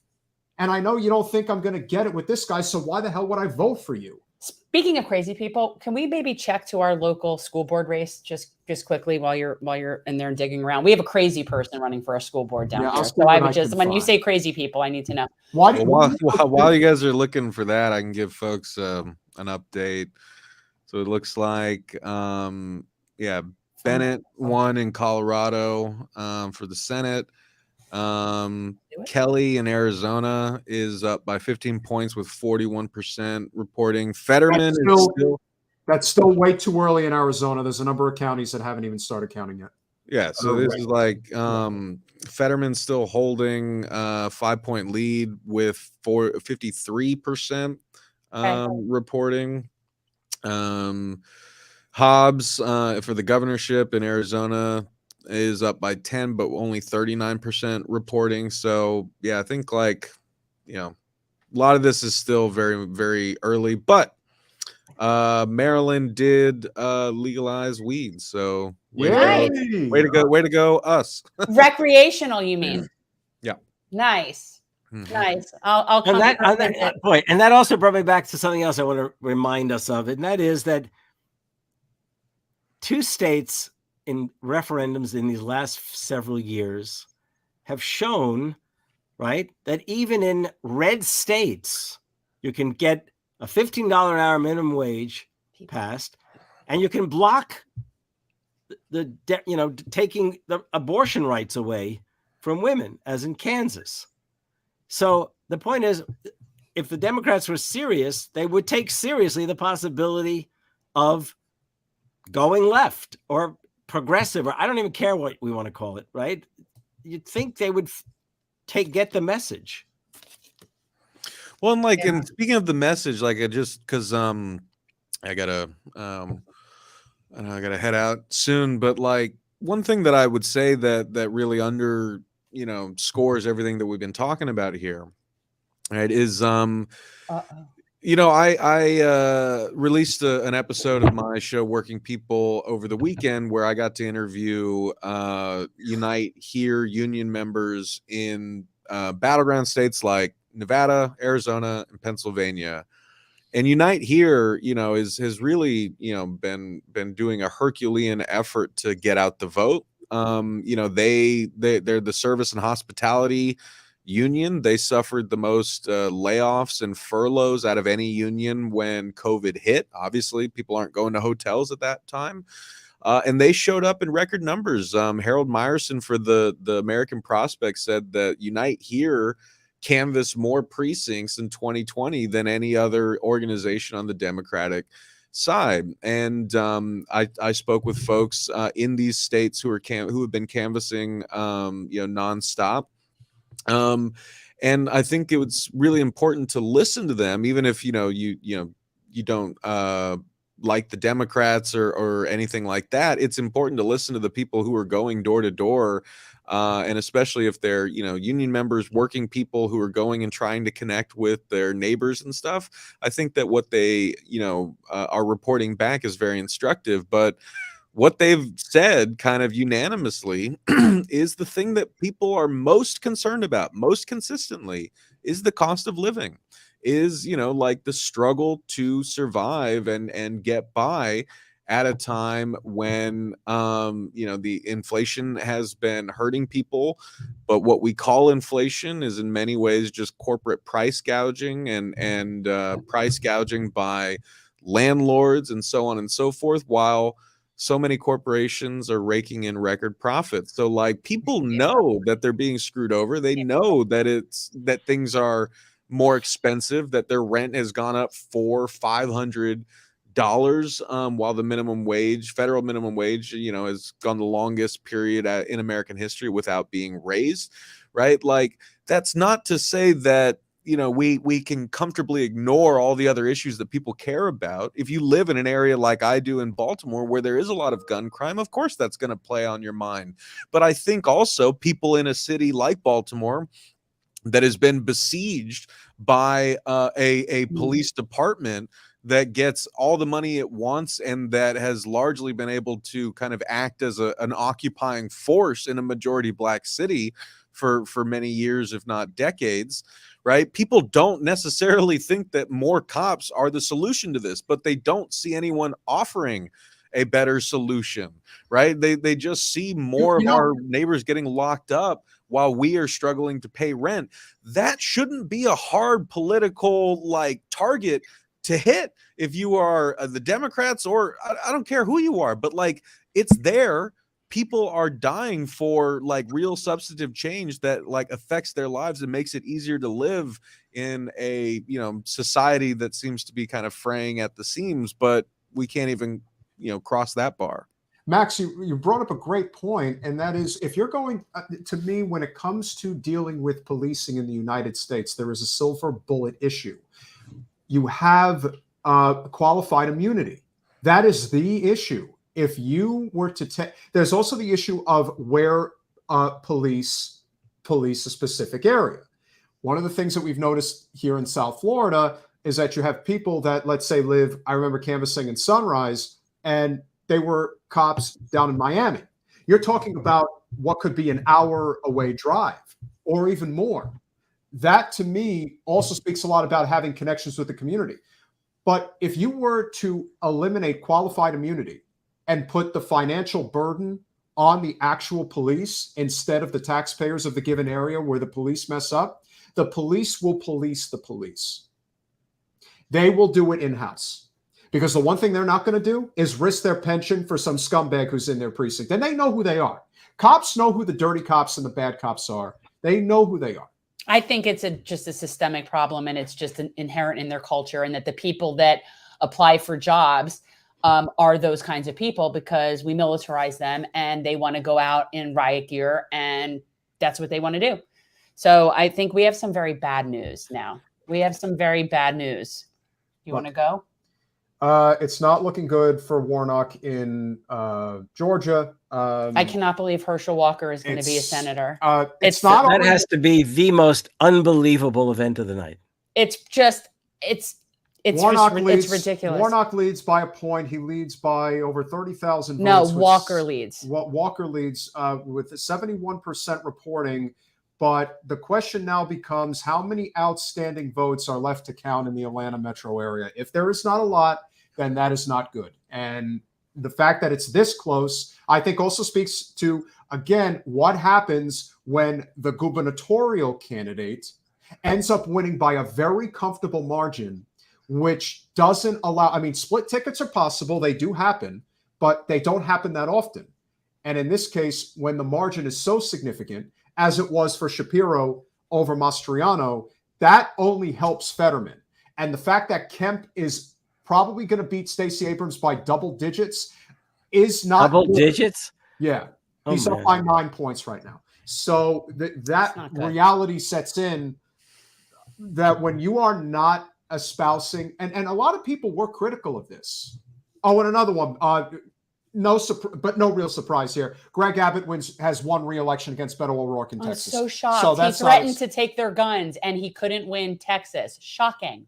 If you don't actually espouse a economic populist message without taking the corporate money, it's that simple. Well, you just don't threaten to take people's guns in Texas and expect to win a statewide race. That's fair. Ridiculous. No, I definitely agree with that. But at the same time, when you're looking at Georgia, for example, a lot of people were critical of Stacey Abrams for not really having an economic message.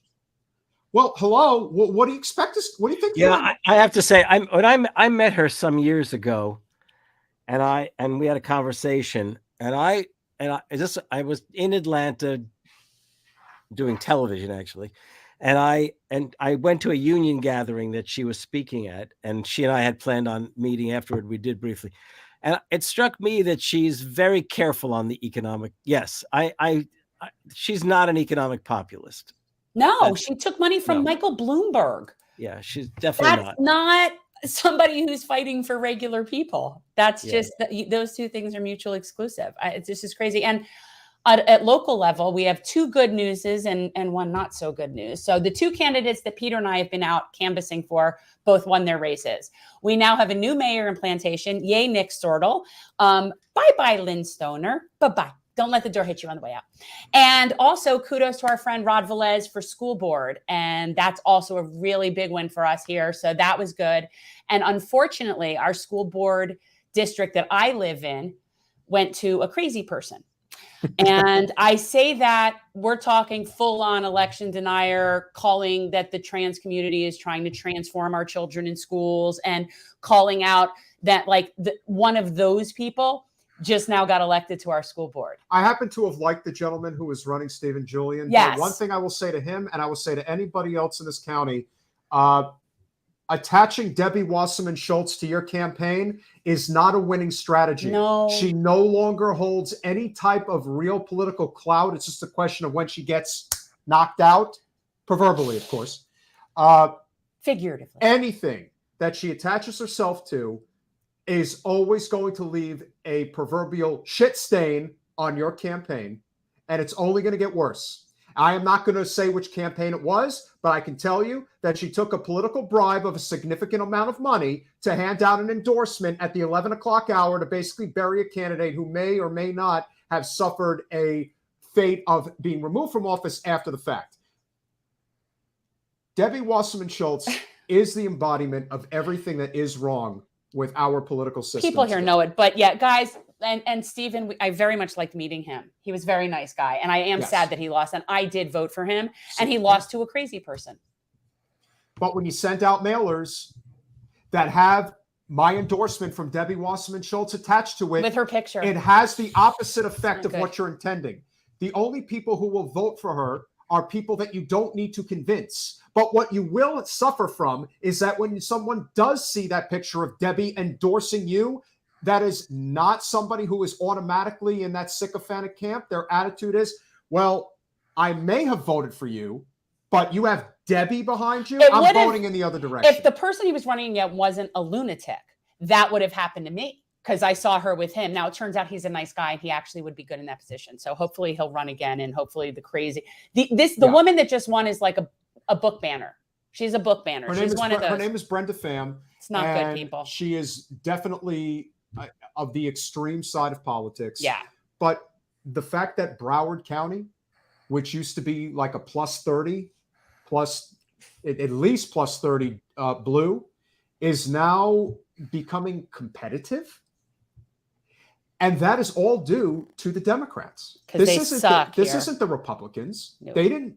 The Republicans want to have blame done them. well, but again, if you're delivering, then this wouldn't be happening. And that's why wholesale changes need to happen within the party. But there really needs to be that labor movement on the outside. It's got to be a combination of the two. But I really think that that really says a lot. I really believe that, and that's a good one. That's a good one. So we've got okay. that. Overall, though, I will say we'll go over that our in locals terms of, in a little bit. we'll go over our locals when you guys go, and I will definitely say that it is good news on the local side in terms of the nonpartisan races, which again, nonpartisan is where I think a lot of people want to be involved. They really don't like this hyperpartisan divide. I don't care where anybody is. I'm sure you guys would agree. I think that's really a great point to make, and for kind of round out this segment on, because I see that as well, and I hear it every day, every week that I'm kind of talking to working people around this country. It takes a lot of negative energy. It really saps your soul to constantly live in a state of fear and animosity towards your fellow workers, your neighbors, the people who live across the street from you, the people whose kids go to the same school as you. Yeah. Like I see that wearing on people, right? I see it physically wearing on people, emotionally, psychologically wearing on people, to be so afraid and to be so angry. I think that anger, as we've all acknowledged, like, is there are a lot of very legitimate and righteous sources for our anger, and I think that you can tell who has your best interests in heart, depending on like where they're trying to channel that energy, right? And I think that this is where there is some marginal difference between the two parties in this country, is that essentially they strategically tried to direct people's anger at slightly different targets, right? And I think what we're all kind of acknowledging is that by and large neither of them addresses them at the right target, or the target that working people, neither of them really wants to point to the source of working people's pain, because those sources are usually the ones that are also bankrolling both parties, right? And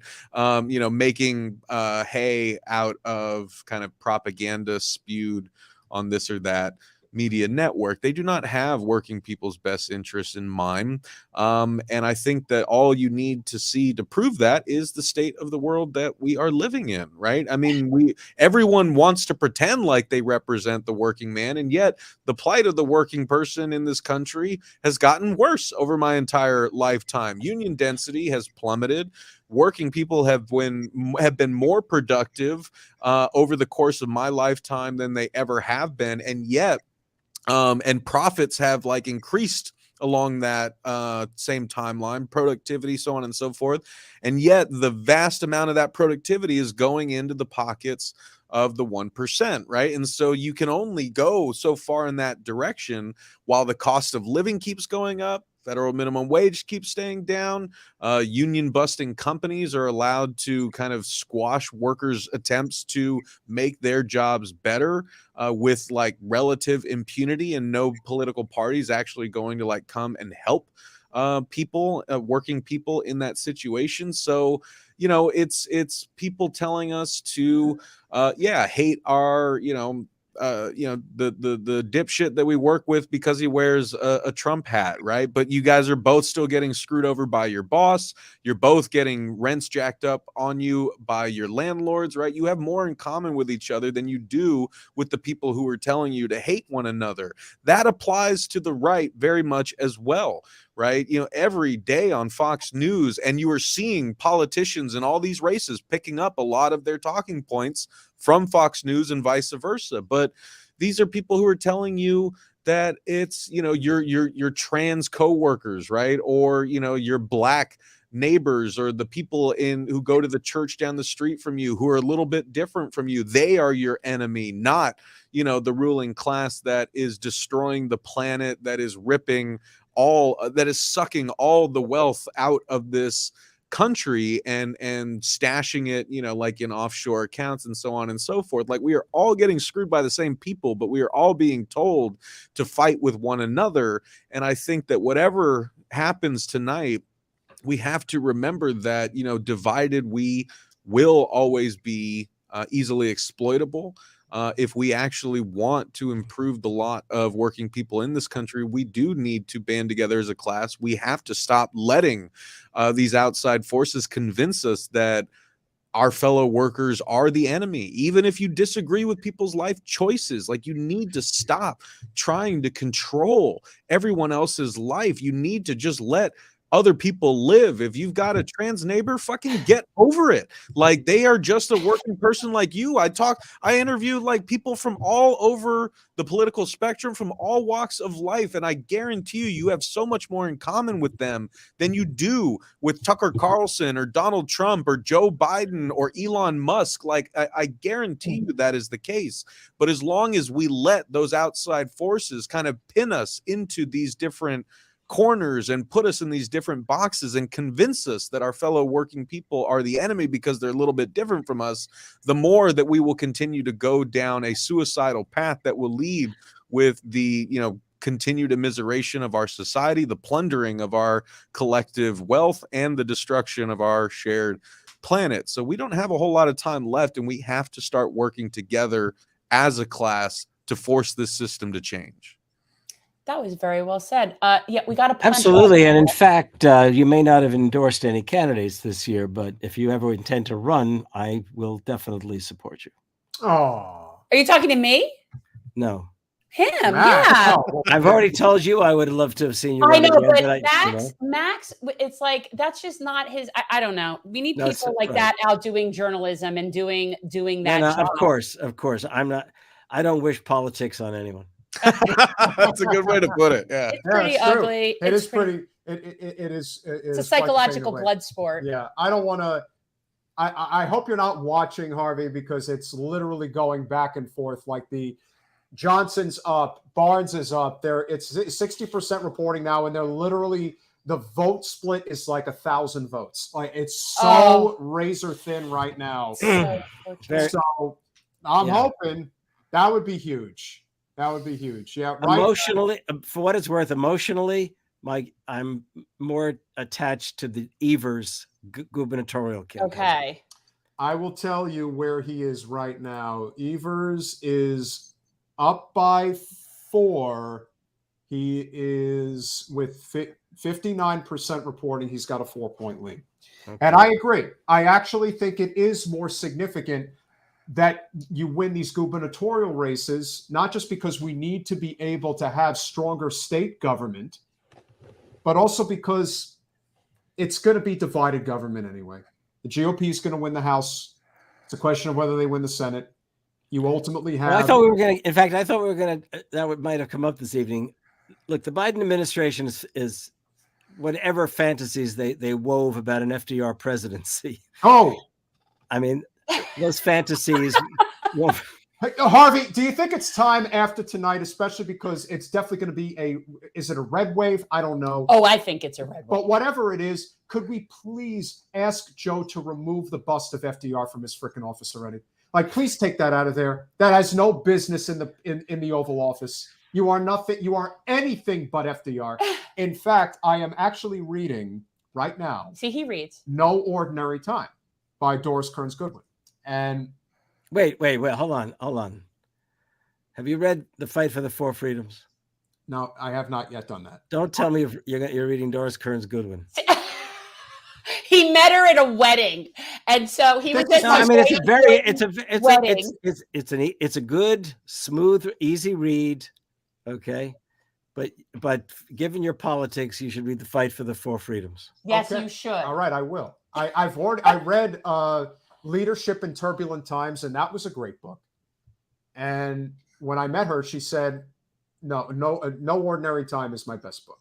And Harvey's like laughing inside or vomiting. I enjoyed reading it. It's so thorough. It takes forever to read. It's really so book. Yeah, no, it is. And I think we are desperate for some type of a leader. So I want to leave you guys with a thought for 24. Jesse Ventura. And the reason I bring him up is because I don't think I really don't see Bernie running a third time. I don't think he can capture that magic again. I think there's a lot of distrust in Manchin parliamentarian for 24 is who Jen is picking. I'm going with Manchin in the parliamentarian because those are the people with all the power in the party. So I'm going with them. That's my pick for 24. You know what? Can you imagine the history that is going to be written of these few years? Yeah. Well, except for it won't be written properly. That's the problem. That's why we need these types of books, because if we don't sort of like have a Howard Zinn situation, we won't have that. We won't know what's going on. That's the problem. I already hear people making stuff up about like the people that are denying what happened when Trump was president. And that was only a couple years ago. So, over time, these myths become our history. That's the problem. Just like they want to erase history and not talk about. Well, I just want to remind. I mean, you'll all know what I'm about to tell you, and that is, when will we turn? I don't watch the cable news channels anyhow. But when are we going to start hearing MSNBC blaming the left for once again? They're probably doing it right now. Yeah, I don't watch them, so I wouldn't know. But oh no, we predicted that it'll all be on the left's fault for not getting behind blue enough. Yeah, they'll probably say that in Florida. Oh, I'm sure they will. I'll relish in it. Say when you actually put up somebody that is what I would consider a Democrat, I will consider voting for them. Well, I had by the way, my fantasies the last few years were number one, that Bernie could win, but he didn't do what needed doing if it was possible at all. Great. And my next one was that Sarah Nelson was going to become the head of the AFL-CIO. I mean, I had all these really great things that I was really pushing, in my little way pushing for. And all I know is that Joe Biden, I'm speechless. So the better question is there a state worth moving to? That's interesting. I don't know the answer to. Well, this is what are you thinking? Where would you go? You go to Arkansas, where with the new Sarah governor Huckabee Sanders. What about Arkansas? Sarah Huckabee Sanders is now the governor of Arkansas. You didn't hear? Oh, now you know. Good. I'm. But don't worry. Contain yourself, Harvey. Contain your excitement. What was the redhead's name again? That was the press secretary, Jen Psaki. No, we are clearly living in bizarro world. If you ever know anything about the Superman comic book. Oh yeah, no, I call it that. I'm married to a comic geek. I know we are in bizarro world. It's crazy. Herschel Walker is going to be a senator. He can't string a sentence together. I don't understand how this is like. It's crazy. It's the end. The Republican leader said it was indecent to even imagine a man like him literally on the ballot. And yet he's there. Yet there he is. And there he is. And he's already looking for where he's going to live in DC. Well, here's the thing. This is the state that sends Marjorie Taylor Greene to Congress. All I can say is I hope and I pray right now Walker is up by a point with 72% reporting, about a 30,000 vote margin, but he's at 49.5%. If it can hold there and not cross over the 50% margin, I actually do think that Warnock would win the runoff if they had one in January. I do too. It'll be less of a Republican wave. He won't have flying in Kemp's coattails, and it'll be able to be marketed as its own thing. Right. I mean, the bright side is that Georgia's sending another black man to the Senate. I don't take any comfort in that whatsoever. Well, come on, of course you don't. I didn't mean for you to do so. I was going to say, I was talking about the fact that when people start talking about racism as another reason certain candidates make it or don't make it, okay, there are too many ironies out there to fall into that right now. Yeah. The race is closing very quickly in Pennsylvania. Fetterman holds a 2-point lead over Oz. 62% reporting. 62% reporting. My geekiest student, who's now several years into a personal career, just texted me as you were saying that, and he said, "I think we're going to win Pennsylvania." And weirdly, this is the last thing I'll say. Then I'll say goodbye to everyone. Yeah. Lauren Boebert's down with 71% reporting. That would be wonderful. She doesn't actually represent a big red district. The Marjorie Taylor Greene does. Right. Her district is unwinnable by a blue person. Is very, Boebert. We could always be better off without representatives like that stuff. That said, she's in my and before you leave, Max, I want you to know that later tonight I'll order your book. Yes, you should. And Max, if you ever, and not that it matters now because I've read the book, but I'm an audiobook girl, and I think you have a really good voice. So, like, if you were to do your audiobook, that would be really cool too.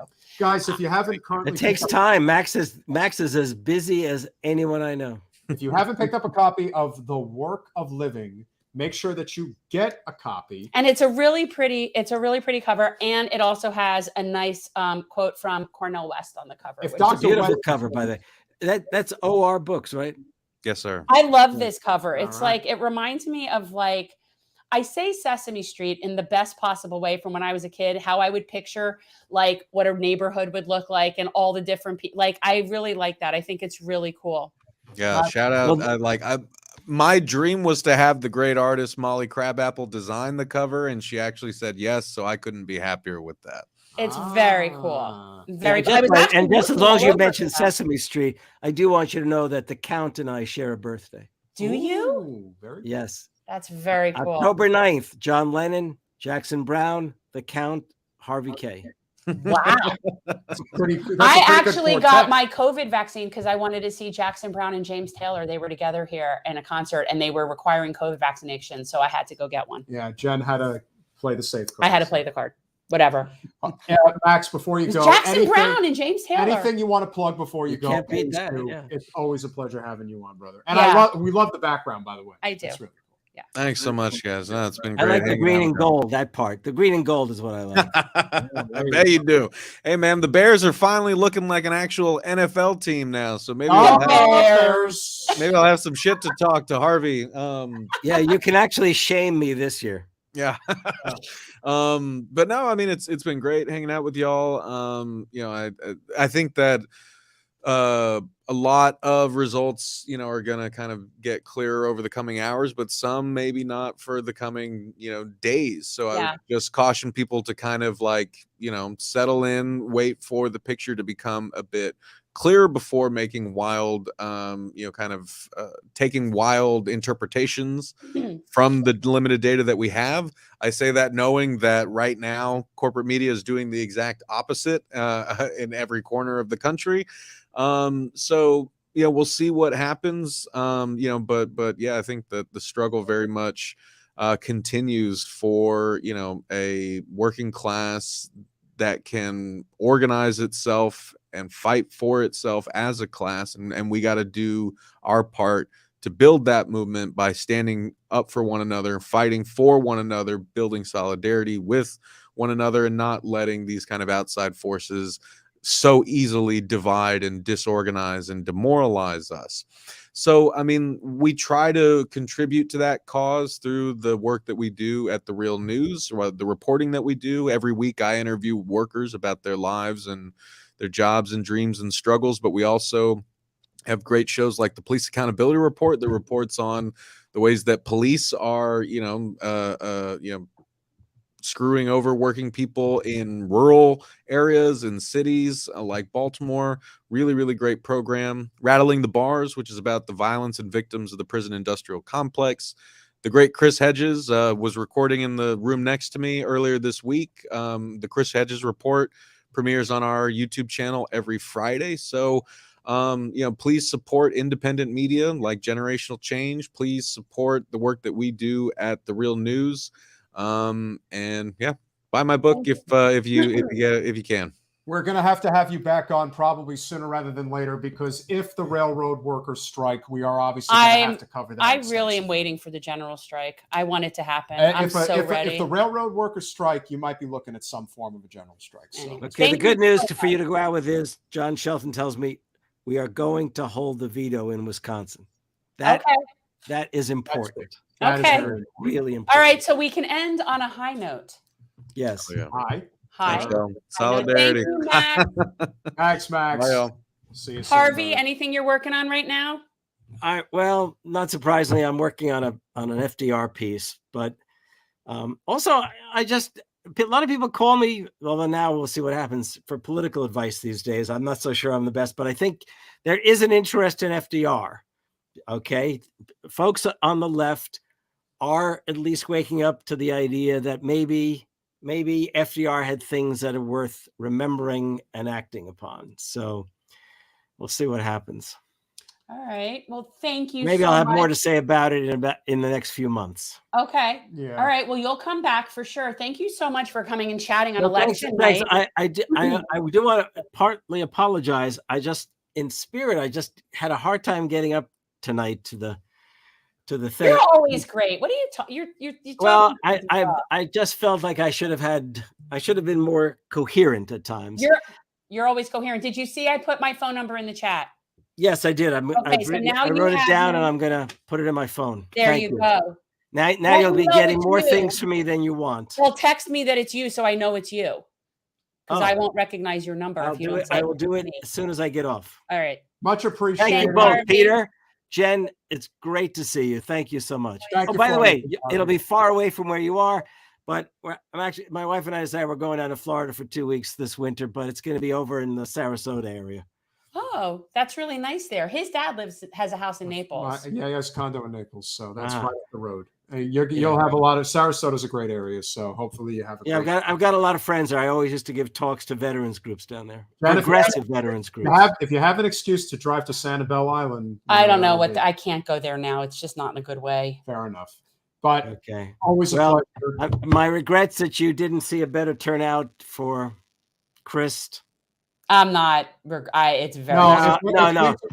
I was hoping just by some chance that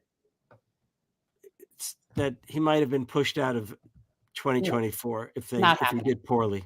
No, you're right. You're right. Thank you, Harvey. We've been saying it for a while, but we will talk soon. Always a pleasure. Thank Bye, you, guys. Harvey. Bye-bye. All right. So now we need to talk local. So it looks like We have some good news and some bad news local. The bad news is that from a local elections perspective, we would definitely say that Brenda Pham getting on the school board does not do any favors. But I really believe that this could have been avoided if mistakes were not made by a number of people. And look, we were at an event. We were canvassing. Shout out to Gary Farmer. Shout out to Gary Farmer. He is going to be the circuit judge of the 17th judicial. Well, circuit all of them are circuit. It's group 23.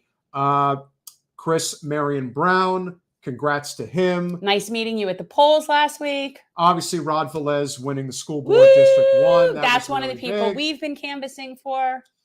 The other school board seats we cannot say are the results that we were looking for, hoping for. But it is what it is.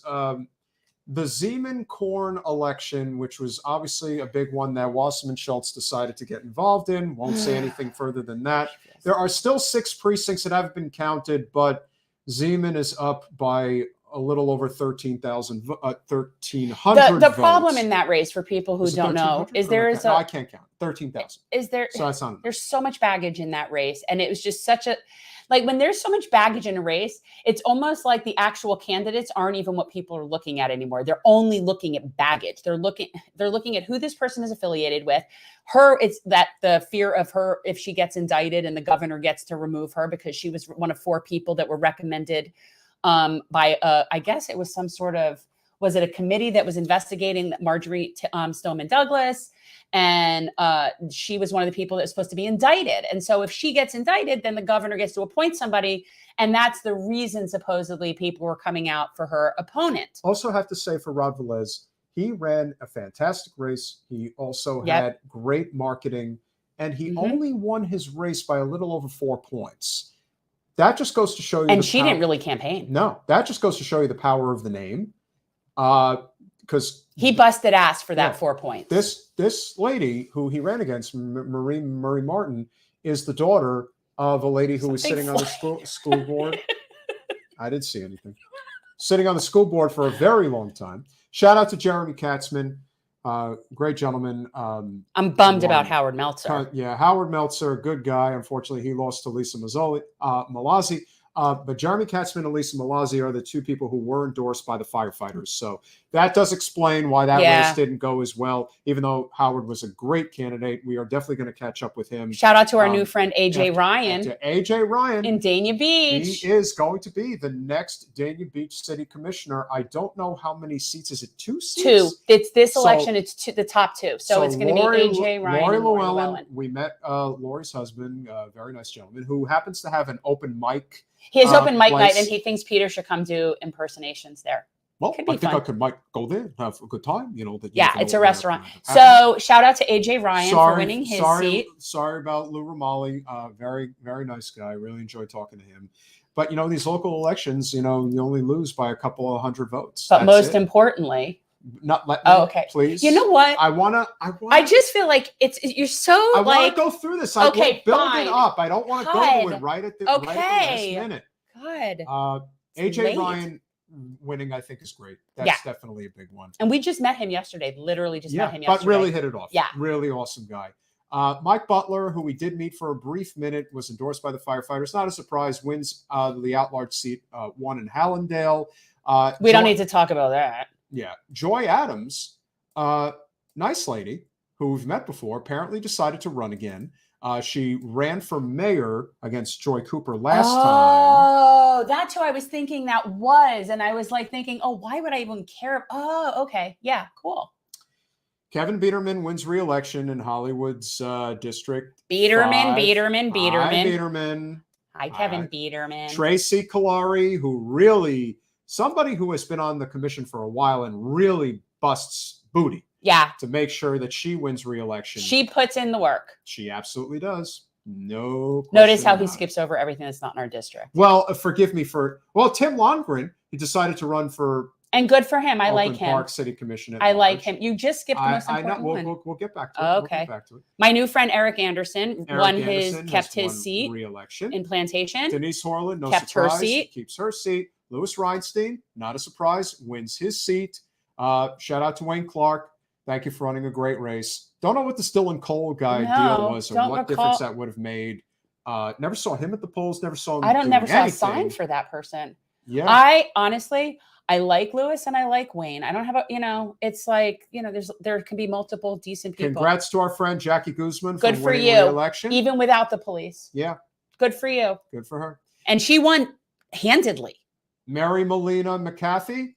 Shout out to you. Wins Weston City Seat 4. Byron Jaffe wins 2 candidates who were both endorsed by the firefighters. Again, there's a theme here. I was going to say, do you know that? It's a firefighter theme. We generally go with the firefighters. There is a theme. There is no question about it. Don't know necessarily what these do. I don't. And I can talk about the state amendments. That's a whole other annoying thing. But last but not least, and of course we wanted to save it to the end, the most important race of all. And when I say important, if any of you have any hope of Jen running for Congress again, this is one of those dominoes that had to fall, and it did. And Nick Sortel will be the new mayor of Plantation. Lynn Stoner, who is one of Debbie Wasserman Schultz's biggest ardent defenders, is now, not only has she been unseated, but she's been unseated by a landslide. Nick wins the seat with 61% of the vote to just under 39% of the vote. So can I just say how much he kicked ass, though? He really did. Let me tell you, Nick really put in the work, guys. He was knocking. I mean, he started out originally was doing like 100 doors a day himself. Like he was actually out pounding the pavement and really busting ass. And she didn't do anything. She hung up some signs. I actually didn't see anything from her. She didn't put in the work. She just sat there and rested on what she thought was her laurels, probably bullied the firefighters and some of the local businesses to support her. And it didn't work. And she also was being a little underhanded with some of the people who may have been working. We don't have to say No. I don't have to say anything. But she definitely, there's an appearance of impropriety in how she used her position and campaigning. And to me, that could involve city funds. I don't know. I'm going to look into that. Not that there's anything wrong with that. There is something very wrong with that. So there's something very sketchy there. The fact that she didn't win doesn't make it a top priority to investigate, but something very shifty there. And also, quite honestly, she's a bully. And I don't like bullies. And anybody who knows me, I will always vote against the bully. She's a bully. And she actually, even at one point at a commission meeting, bullied my teenage volunteers who were wearing Jen shirts and told them they weren't allowed to wear those to a commission meeting. Like that's some sort of law. Like you could do that. It turns out it is a plantation rule, which I was talking to Mr. Anderson about tonight, which, by the way, is unconstitutional. And if anybody were to really challenge that, they would win. So you can have that rule, but try to enforce it and you will lose. I don't like bullies. I like how the state of California has not counted a vote and they've already called the race for Gavin. 0 precincts reporting. We have declared Gavin Newsom the winner. That's literally says Gavin Newsom wins, and there's nothing even counted. There's nothing else. Well, they don't even have numbers. We have a very important race in California that we are looking at, though. We are hoping that it doesn't turn into a disaster. Yes, very much. Of course, it's Katie Porter. I don't know why the precincts have already closed. You would think that the votes would already be counted in California. And Katie Porter, if you hear this, we reached out. We wanted a phone bank for you yesterday. I would have committed a better part of my evening last night phone banking for you. And we couldn't get a response from the team. This is a red country. Oh, yeah. Well, that's thanks to the Democrats for they're so royally bad that it forces people to the right. even people that wouldn't normally be to the right. They've got nowhere to go because the Democrats are just sort of wishy-washy in the middle. If you don't go to the left, you're never going to win. You're not going to win. I just don't know how do we explain it to them? Maybe if I do an interpretive dance with it. I don't know how to get through to the people. And at a local level, it's very hard. This will hopefully make it a little bit easier. So I knew that Charlie Crist was going to lose. I knew that. That was a no-brainer. And yeah, I wanted him to lose by a lot. I did. Because I feel like there needs to be a sort of come to Jesus moment for a lot of these Democrats. And they need to realize they don't like you. They don't like you. The 80s called it, once it's politics back, you're not doing anybody any favors. Go home. That's how I feel. And it's like, if it had been a close race, they wouldn't have gotten the message. They would have been able to blame it on too many other little variables or whatever. They can't claim it was racist this time. I could tell you that. They can't claim it was racist. So I don't know what they're going to say. Maybe people don't want a washed up ex-Republican governor running for governor of the Democratic And that Party. shows that the Florida Maybe that. and the Democratic Party of Florida has no bench. And the only person that they do really have right now is, well, they've got Maxwell Frost. Kudos to Maxwell getting into Congress. And Sheila. And you have Sheila Sherfless McCormick. And you have in the State House, you have Anna Escamani. And that's about it. That's basically Carlos what you got. Guillermo. Carlos Guillermo Smith may lose tonight. That would suck. It's not good. Our friend Gabriel lost. Yes.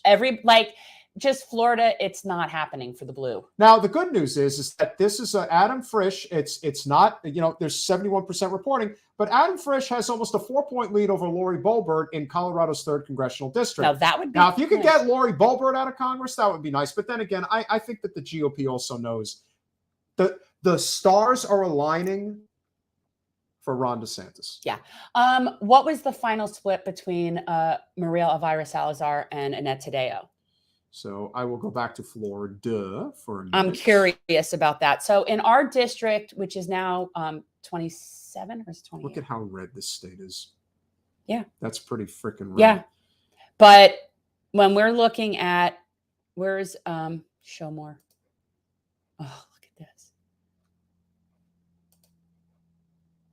So Maria Elvira Salazar beats her by 15 points. 15 points. And this they was kept saying it was close. They kept saying this because this is like a nail biter. Now, here's the thing. I like Annette. She's nice. She is nice. Yeah. And I do think that she's well-intended. I do think that. I agree. But she's just not charismatic enough to take down someone who is. And it's unfortunate. And in a year when clearly there was a huge red wave. So it's like she needed all the help she could get, and she got none of that with what happened it's just pitiful. I mean, Debbie, she lost by the same margin that Carla Spalding did. Yeah. Carla Spalding, shout out to you, met your son. He's adorable. And Carla lost to Debbie by 15 points. So Carla lost to Debbie by the same amount that Annette Taddeo lost to Maria No, Elvira actually Salazar. less. 10 points. 10 points. Okay, Carla lost by 10 points. She lost by Debbie, this she's margin. gaining on you. Yeah. She's gaining on you. And who's going to be there for you if you keep pissing off all your friends here by endorsing other people? I don't know. Kind of running out of places to go. You're running out of people. And then in New York, the fact that New York is even competitive is just kind of amazing. Right. Okay. New York should be like a done deal. It shouldn't be like this. No, it should. But Kathy Hochul's lead over Lee Zeldin has shrunk to just over 12 points, 56% of the vote recording. That blue dot is Ithaca.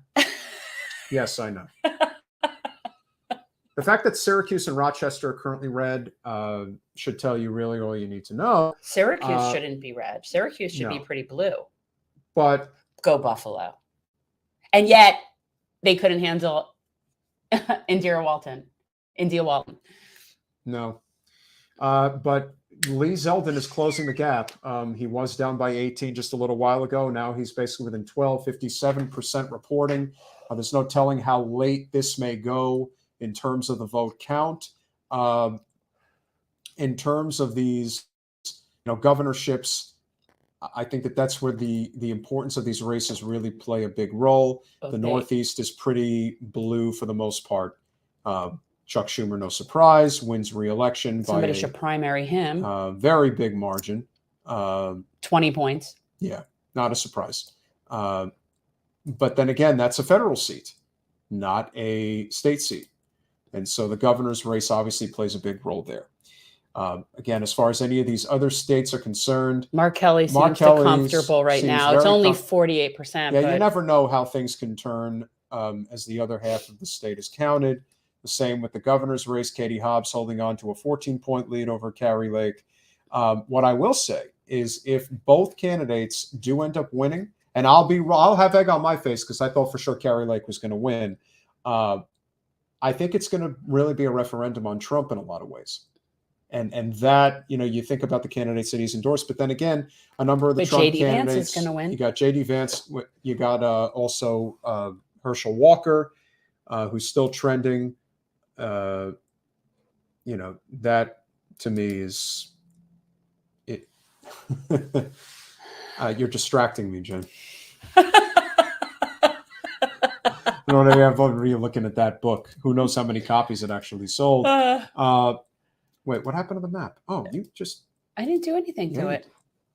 So the election that we are really concerned about is Katie Porter's, but we're not getting any data. Yeah, we're not getting any data right now as far as California is concerned. As far as Ohio is concerned, it's going to be JD Vance. It's probably going to be JD Vance. They haven't called it yet, but right now JD Vance holds a solid 7-point lead. 88% reporting. There really isn't much in the way of ground to be made up at this point. So Ohio is looking like but see, they got a Democrat governor and a Republican Senate.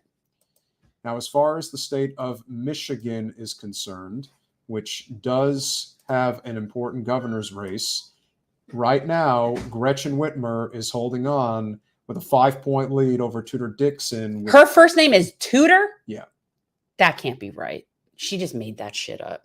Maybe. What kind of name is that? Tudor Dixon? I don't know. That's really don't know. Scooter. We got a lot of counties in the Upper Peninsula that haven't been counted yet. They're usually red. We call those the dingleweeds. Got the multiple counties out here that haven't been counted yet. This is actually a very close race between Whitmer and Dixon. Gretchen Whitmer has aspirations of trying to run for the presidency one day. She may. Not feeling it. But she is also somebody who has failed dramatically, as our friend Melissa Mays will let us know, in terms of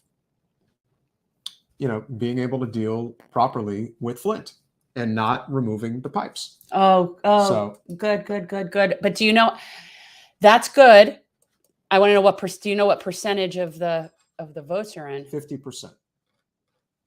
So it's still early. It doesn't mean that the numbers can't be made up. You never know what's going to happen. Just makes me but nervous. knowing Carrie Lake, she'll probably not, she won't concede. That's very unlikely to happen. But there is no question that we're in a situation right now where the Michigan gubernatorial race is actually very close. So we'll see. Again, there's no telling how that's going to shape up.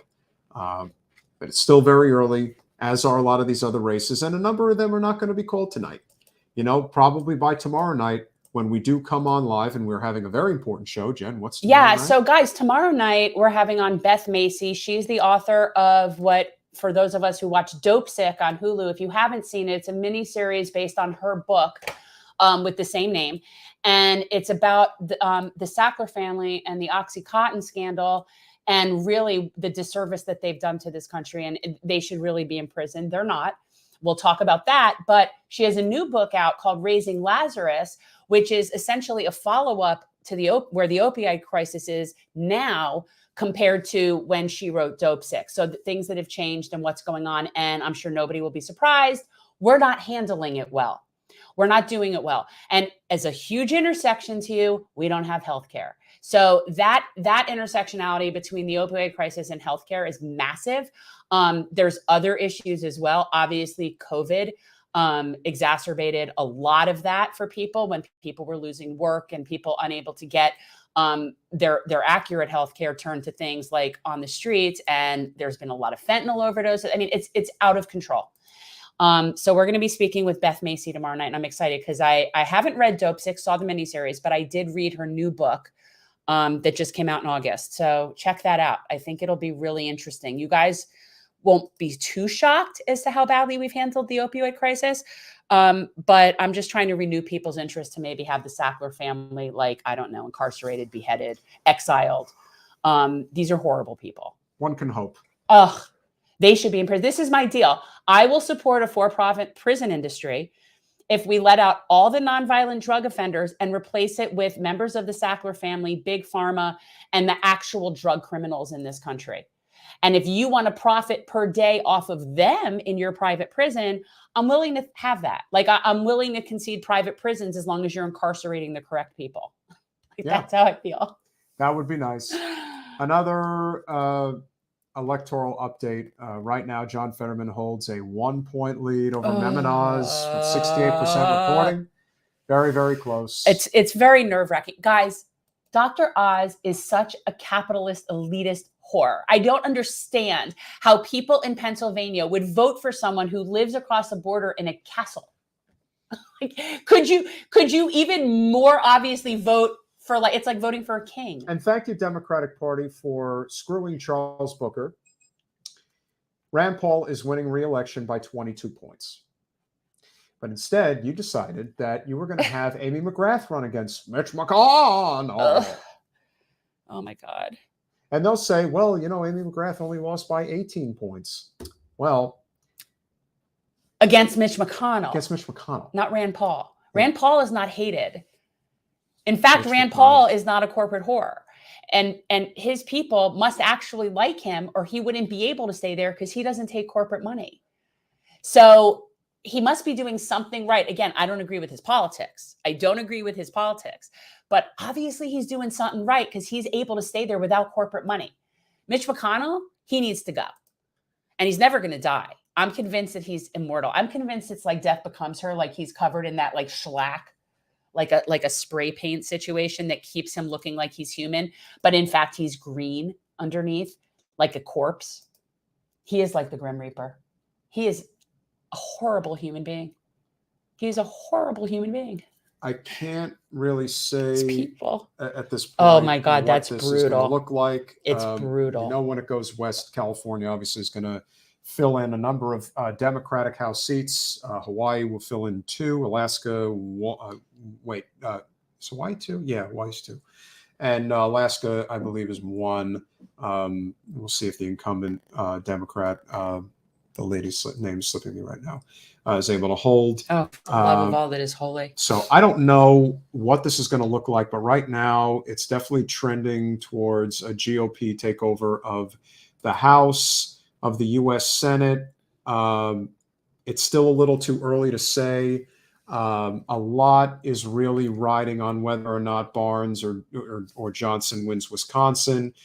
Is Ted Budd going to win, or Sherry Beasley is going to win? Right now, Ted Budd looks like he is pulling away from Sherry Beasley in North Carolina. If that seat goes red, they'll blame Matthew Ho. They'll blame the Greens. It won't be enough. Too many. It wasn't enough, but they blamed Jill Stein. And that wasn't anywhere near enough. I mean, they're going to try. That's what I mean. That wasn't anywhere near enough. The Democrats are dangerously close to losing the Senate. So honestly, they deserve to. They deserve to. If you're sitting in a power position and you fail to deliver what people need, why would you get to stay there? Any other job, they'd give it to someone else. And so I'm sitting here and I think it's hilarious because these people actually think that they could continue to absolutely do nothing and just sit there. By the way, any hopes of Mike Lee getting unseated in Utah against Evan McMullen, who is running as an independent? Right now, Mike Lee holds a 25-point lead. Now, granted, it's 15% reporting. Don't know exactly where McMullen is going to be strong. My guess is that it's Salt Lake City. Those areas aren't being counted as of yet. Maybe the race will end up being. You know what's in Provo. You know what they sent. You know who they sent to Provo. The church. No.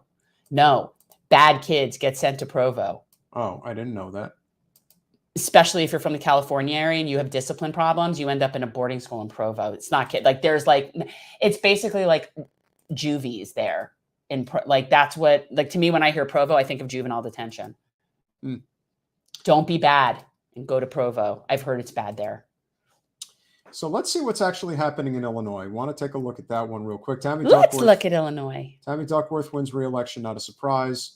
Chicago is usually pretty safe. She's got that good veteran card too. J.B. Pritzker wins re-election over Darren Bailey, who, remember, he did fund his campaign to, well, when you're a billionaire, there's a lot of things that you can do. TM, always a pleasure, Doll. Thank you so much for your support as always. Yeah, so tomorrow night's going to be a very interesting show talking about Dope Sick. It's going to be sad. I mean, like, it's definitely not an uplifting topic, okay? I mean, it's really upsetting. And honestly, listening to her book, and she does narrate her own audiobook, which I appreciate. It's upsetting.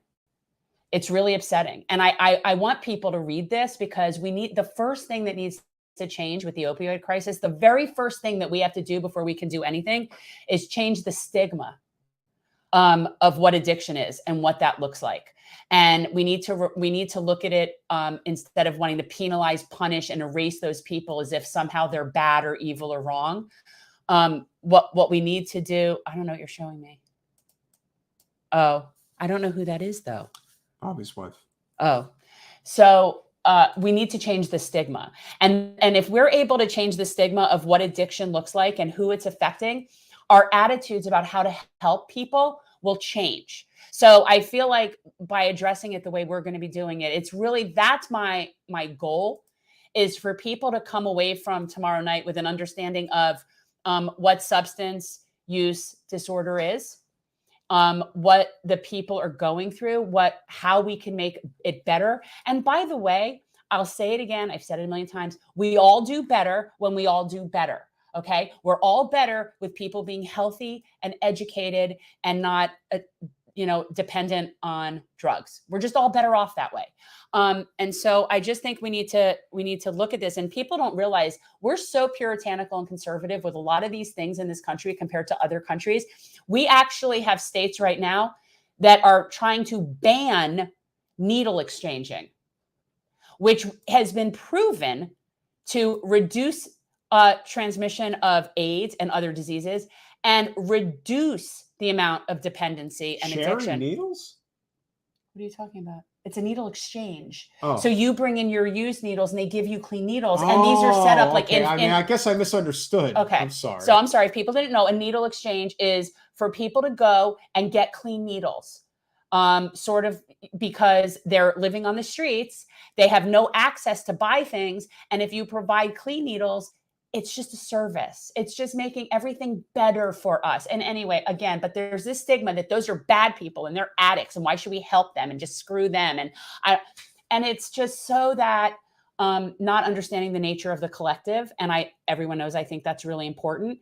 And I've always been somewhat sympathetic and understanding of like addiction and what that is, but not everyone is.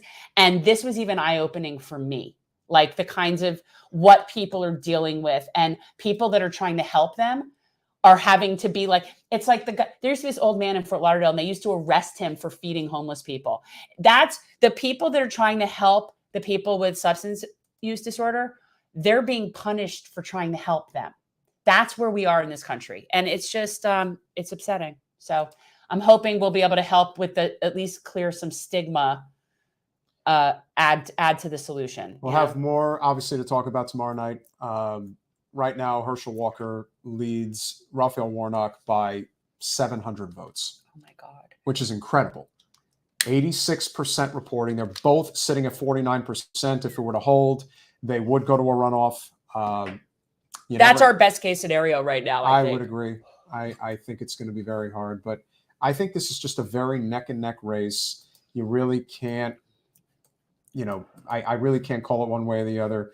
I think that the Senate race in North Carolina is looking more and more like Ted Budd's. He holds a 3-point lead. He is holding a 140,000 vote lead with 81% reporting. That's a big lead. I got to tell you how I feel about that. Good. They worked tirelessly to keep Matthew Hoh off the ballot in North Carolina for that race. Shame on you. And to me, anybody who does stuff like that and participates in kind of suppress people from participating, shame on you. It's almost poetic because the amount of votes he's going to get are not going to be anywhere near the amount of votes that is going to be the margin No. of victory. No. So, but they had to go out of their way to try to keep him off the ballot. they did. And every time they do, it's almost like when people do that, I like personally, I vote against those people every single time. Because it's Trying to hurt, the vote. John Fetterman is holding a 1-point lead, about 40,000 votes, a little over 40,000 votes with 72% reporting. I would say that, well, he's doing good up here.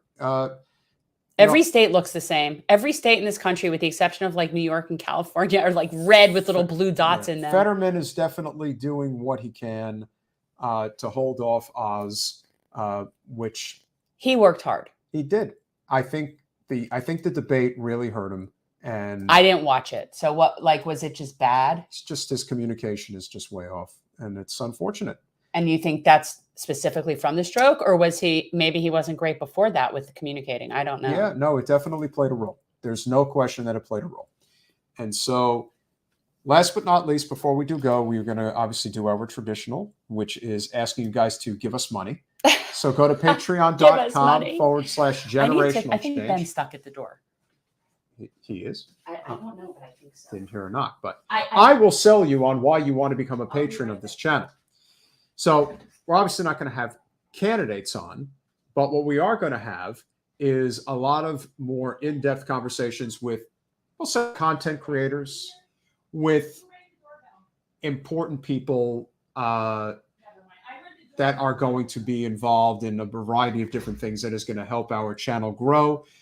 But if you are so inclined, please go to patreon.com/generational change. For as little as $5 a month, you can become a supporter of our channel. If you do decide to be a little bit more generous, $10 a month will get you the Mansion Parliamentarian bumper sticker. Lord knows you want to get these now because we're getting awfully close to election season beginning. Okay, and by the way, I sent one to him. And when you see it on Jordan's show, everyone's going to want one. It's going to be all the rage. All the rage. I sent him a Lulu sticker. You get a Lulu sticker too. So those are always important. But if you are so inclined and really feeling generous, become a $25 a month patron. You get one of these wonderful babies, the Generational Change jersey. Silky smooth, tri-blend. It's tri-blend. It's the best. But if you really do not want to give us any money, Willie, that's great news. But if you are so inclined, you know what? Absolutely. Cash App, which of Can course I please is say I $ love Matthew Ho? Change. He's like, honestly, Matthew Ho is like to me, like an ideal candidate. Like I would vote for him for pretty much anything, I think. He's just the kind of people that I want representing. He's exactly the kind of people that I want representing. Well, I still think he very likely could run for president. I could actually see him running in the Green Party. I think if the Green Party knew anything about what they're doing. We know they don't. We know they don't. That's for sure. The name alone is never going to work. Jesse Ventura. That's our own, Jesse, you are our only hope. Is the Forward Party going to be able to do what they're going to do? And of course, last but not least, small business neighbors, our good friends at Apex Insurance Agency. Woo-hoo! For your home, auto, and life insurance, you got to give them a call because they are a local small business based in Delray Beach.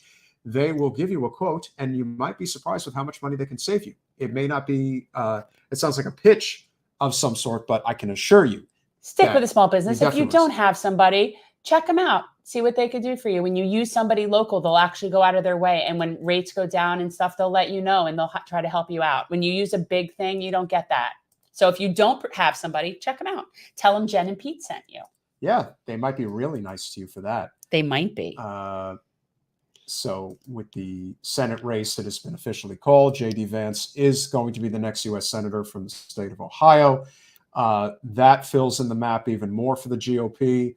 Right now, Ron Johnson has a 2-point lead with 74%. Again, all I keep hearing is Don Johnson. Ron Johnson. No, I think Don Johnson or I think Ron Jeremy. Those are the two things I think every time you say Ron Johnson. Ron's Johnson. That's what I think. I think Ron Jeremy. Oh, Ron Jeremy. What else do we have going on? Is there anything else interesting? At this point, how well did Maxwell Frost do? He did pretty well, but it's No. I know. I'm just curious. Like, I don't know what the numbers were there. in the state of Florida. Duh. I didn't know she was an author. I wonder. That's if why I actually feel like wrote we it. really shouldn't have that much trouble getting a book out. Everybody apparently can write a book. Apparently. This is really good, guys. Guys, seriously, Max's book is really good. And I've gotten to where it's hard for me now that I've been doing audiobooks to actually read and not get distracted. And I actually have been reading this and wanting to read it like I would with like books I would get really into, like fiction books. And so this actually is really good. And the story with the gravedigger is honestly, the stuff that goes into what they do on the is fascinating. Have you ever do you ever know what they do at cemeteries and stuff, other than you have a general idea? Very Maxwell interesting. wins his race by almost 20 points. Okay. So That's good. But Florida is a sea of red. Dare we go look at how Aaron Grawl did? Go look to the State House. I don't think we have State House information here. Why? Well, why can't we get don't. State House? We have U.S. House, U.S. Senate, Governor, and ballot measures. That's it. Well, then somewhere you would have to find the State House race because it Florida exists. goes yes on every ballot Of measure. course. People just vote yes. They just vote yes. So if you want to get a ballot measure going, that's how you get it passed, because if you get it on the ballot, odds are it's going to pass. People vote yes. People vote yes. They're so stupid. The people who voted yes on 2, you're morons. You don't understand what it is. I assure you don't understand. And you just voted yes. You just voted away one of the last ways that regular people can get issues on a ballot. And you just voted away that right. It's beyond.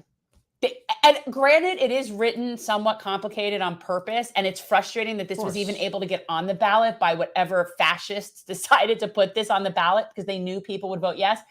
We just lost, seriously, the second to last way that we have to have things for regular people pass in a red legislature in Florida. And they just voted against it. Shocking, right? Completely shocking. Oh, I never understand why the votes slow down in certain areas. Like, I really don't. Well, because places are much slower. Look, you're looking at Nebraska. Things must move slow there. Well, it's Nebraska. What's wrong with Nebraska? Nothing's wrong with Nebraska, except for I was a Colorado fan, so we would always say Oklahoma sucks, but Nebraska swallows. Well, that was always what we say in Colorado. Iowa is no surprise going red, heavy red. But you're actually sending Chuck Grassley back to the U.S. Senate. He'll be 95, 96 years old. So I want to see the State House race in Ohio and see how Sam's doing. We need to find State House races. Can you please that's Iowa. It's Ohio. I know it's Ohio, but I want you to find State House races. Just look up Sam Lawrence. I think it works that way. You can try. Think about the amount of people. I want to know how Jasmine did. Like, why are you not looking up all our people? Time to wait. Okay, so I guess that may not have announced. Probably not. Carrie Lake looks like she's done. Very interesting. I wonder if she'll concede. So Carrie Lake didn't win? That's surprising to me. I thought that the polls said that she was definitely winning. I'm just that one is surprising to me. So far, nothing else has been surprising. Yeah, I agree with that. But she, maybe because she's kind of a little, but no. But you only have 48% reporting. I don't know that. Why would she concede? I wouldn't yet. No, well, Carrie's not going to concede. She'll wait till the last possible minute. Yeah. So I'm not going to go. And this is. Granted, I'm not a fan.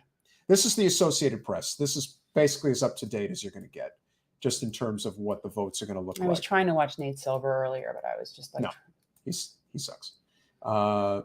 So Greg Abbott wins by 13 points, which again was pretty much the range of what I was expecting that he was going to win this by. Beto.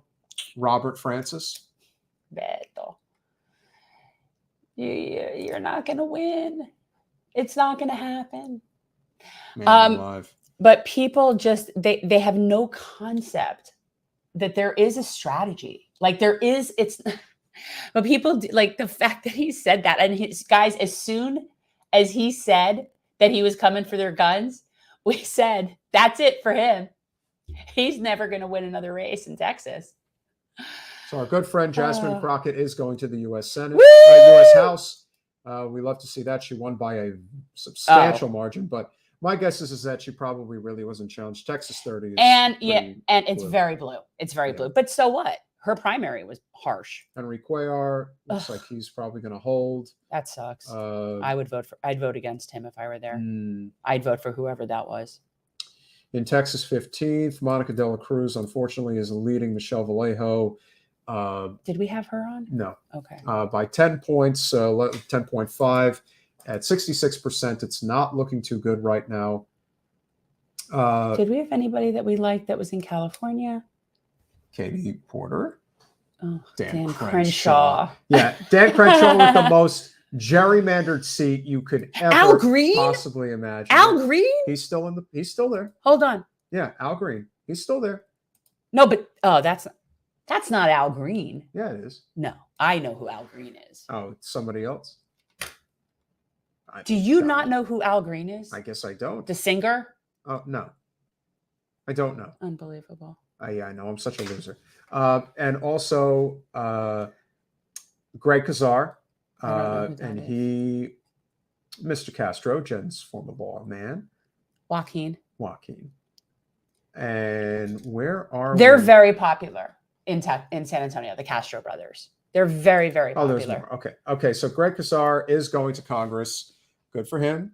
Definitely need him. Did we have him on? No. Okay. So Texas is, let's see, it has 37 seats. That's right. I lost one.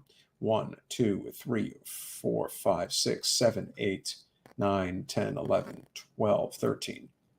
Okay. Well, it's still a very red state. I thought they were going to flip Texas. Weren't they going to flip Texas? I thought they were flipping Texas. Beto? This is the state that elects Ted Cruz. Yeah. And how about Ted Cruz showing up at the Houston Astros parade in the float? How disconnected can one person be? Not read a room. Like he's the most disliked person in the Senate by everyone in the Senate. Like he is the most disliked person in there. It's so pathetic. He is so. Yeah, it's really Ted Cruz. Ugh, such a loser. Well, the good news is Ted Cruz is up for re-election in 2 years. Hey, Beto, you looking for something else to run for? I didn't want to give him any ideas. But we all know that he may. He's never winning a seat in Texas again. All right, so let's hold our breath. Who Where's else? Katie Porter? I'm so sad. Katie's all the way at the bottom. I know. Yeah, she's because Orange County. Oh, it's it's way past that. Daryl Issa, I remember him. No, where is okay, she? Right, okay. So right now, 41% reporting. She's holding a steady 15 and a half point lead. Okay. I feel a little bit better. I feel a little. Issa is the biggest piece of shit ever. Daryl Issa. Issa, whatever. He's a total piece of shit. Ugh. He is like that. He's like the wealthiest person in the house. Yeah, he is. He's one of them. And he is a piece of shit. Okay, so this is the only way that the Democrats. Kermit! This is the only way that the Democrats hold on to power. They have 1, 2, 3, 4, 5, 6, 7. 7 out of 52 counties or districts in California. The Democrats collect 45 House seats in California. That is California's its own country. It really is. Well, but they're so feckless. 45 congressional seats. 45. That's amazing. really, really want Warnock and Fetterman to win. Like the idea of Oz going and Herschel Walker. So the Democrats, if you count California, if we are to count California, let's just say the numbers hold. The Democrats would be at 148 seats and the GOP would be at 100 63 seats. Okay, so here's my hypothesis. If there's the great earthquake and California falls off into the ocean, then there's no way the Democrats could ever again take any part of Congress.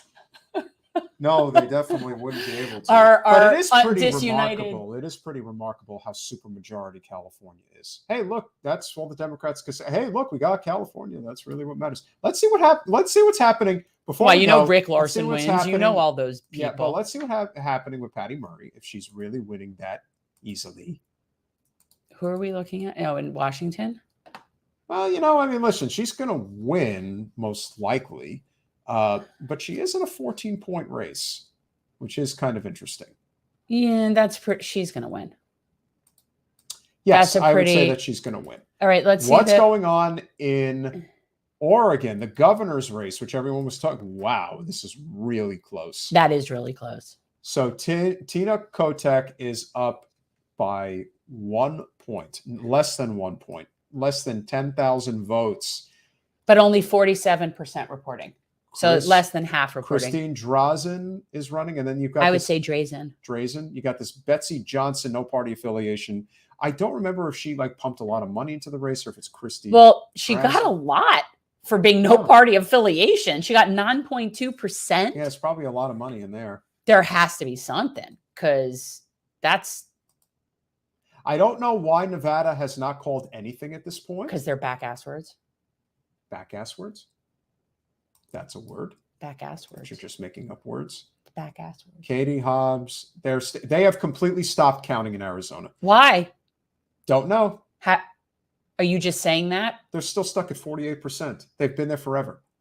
So that's very There's something going on there. Yeah, this is always the case. And of course, we all know what Carrie Lake's going to do. She's going to cry fraud. That's what they always do. And we don't know how that's going to unfold, but I wouldn't be. There was something interesting in Virginia that people were talking about. There was a congressional seat that was interesting in Virginia. Ted Budd is about to win the election for the U.S. Senate in North Carolina. He is holding an almost 4-point lead with 95% reporting.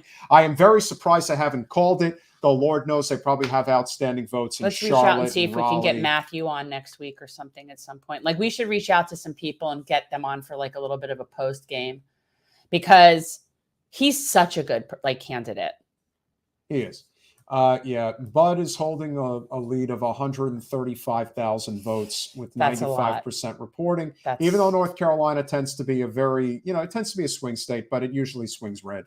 So I am not entirely surprised by this. I think that if North Carolina goes red, and now Herschel Walker with 86% reporting is still holding a 3,000 vote lead, which is just amazing, of Raphael Warnock. They're both holding at 49%. But here's what you need to know, ladies and gentlemen. Chase Oliver is the Libertarian candidate, and he's holding a solid 2% of the vote. If he holds 2%, then it really doesn't matter what Warnock and Walker do. This is likely going to go to a runoff.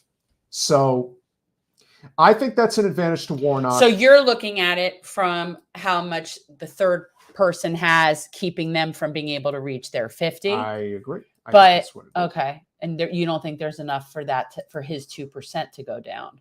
There's not enough outstanding honestly votes. At this point, they're 86% reporting. Yeah, at this point, I really can't say if that's likely or not. It probably isn't, but who knows? We never talk about Rhode Island and Delaware. Why is that? Do we just not care? It's not that we don't care. I just don't know how much is actually there that we would want to. I just noticed that those are states we've never talked about. What's going on? What other state were?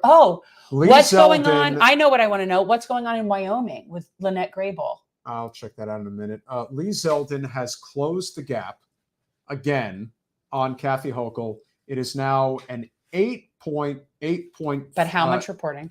79% reporting. Yeah. She's going to win, but not by a lot. She might. Again, you never know. He just keeps chipping away, so you don't know. But once you get to a certain amount of reporting, they know based on statistics. That's what statistics do, is they help you know these things. They know that there's not enough room to gain. At a certain point. Daniel McKee wins easily. Rhode Island's a very big I was state. joking about that. I don't Oh. care. I want to know what's going on in Wyoming with Lynette Graybull. Wide open. Open. That's what I want to know. I want to know what's going Lynette on Graybull. in Wyoming. So, Mark Gordon. Yeah, this is as red a state as it gets. I know. So, yeah, unfortunately, Harriet Hagman is going to win re-election over Lynette. Lynette, great lady. Yeah. Happy There to were have her other. on. I'm trying to think. Like we need. I wish I had more of a list offhand of all the people we've had on to like check, because there were a lot.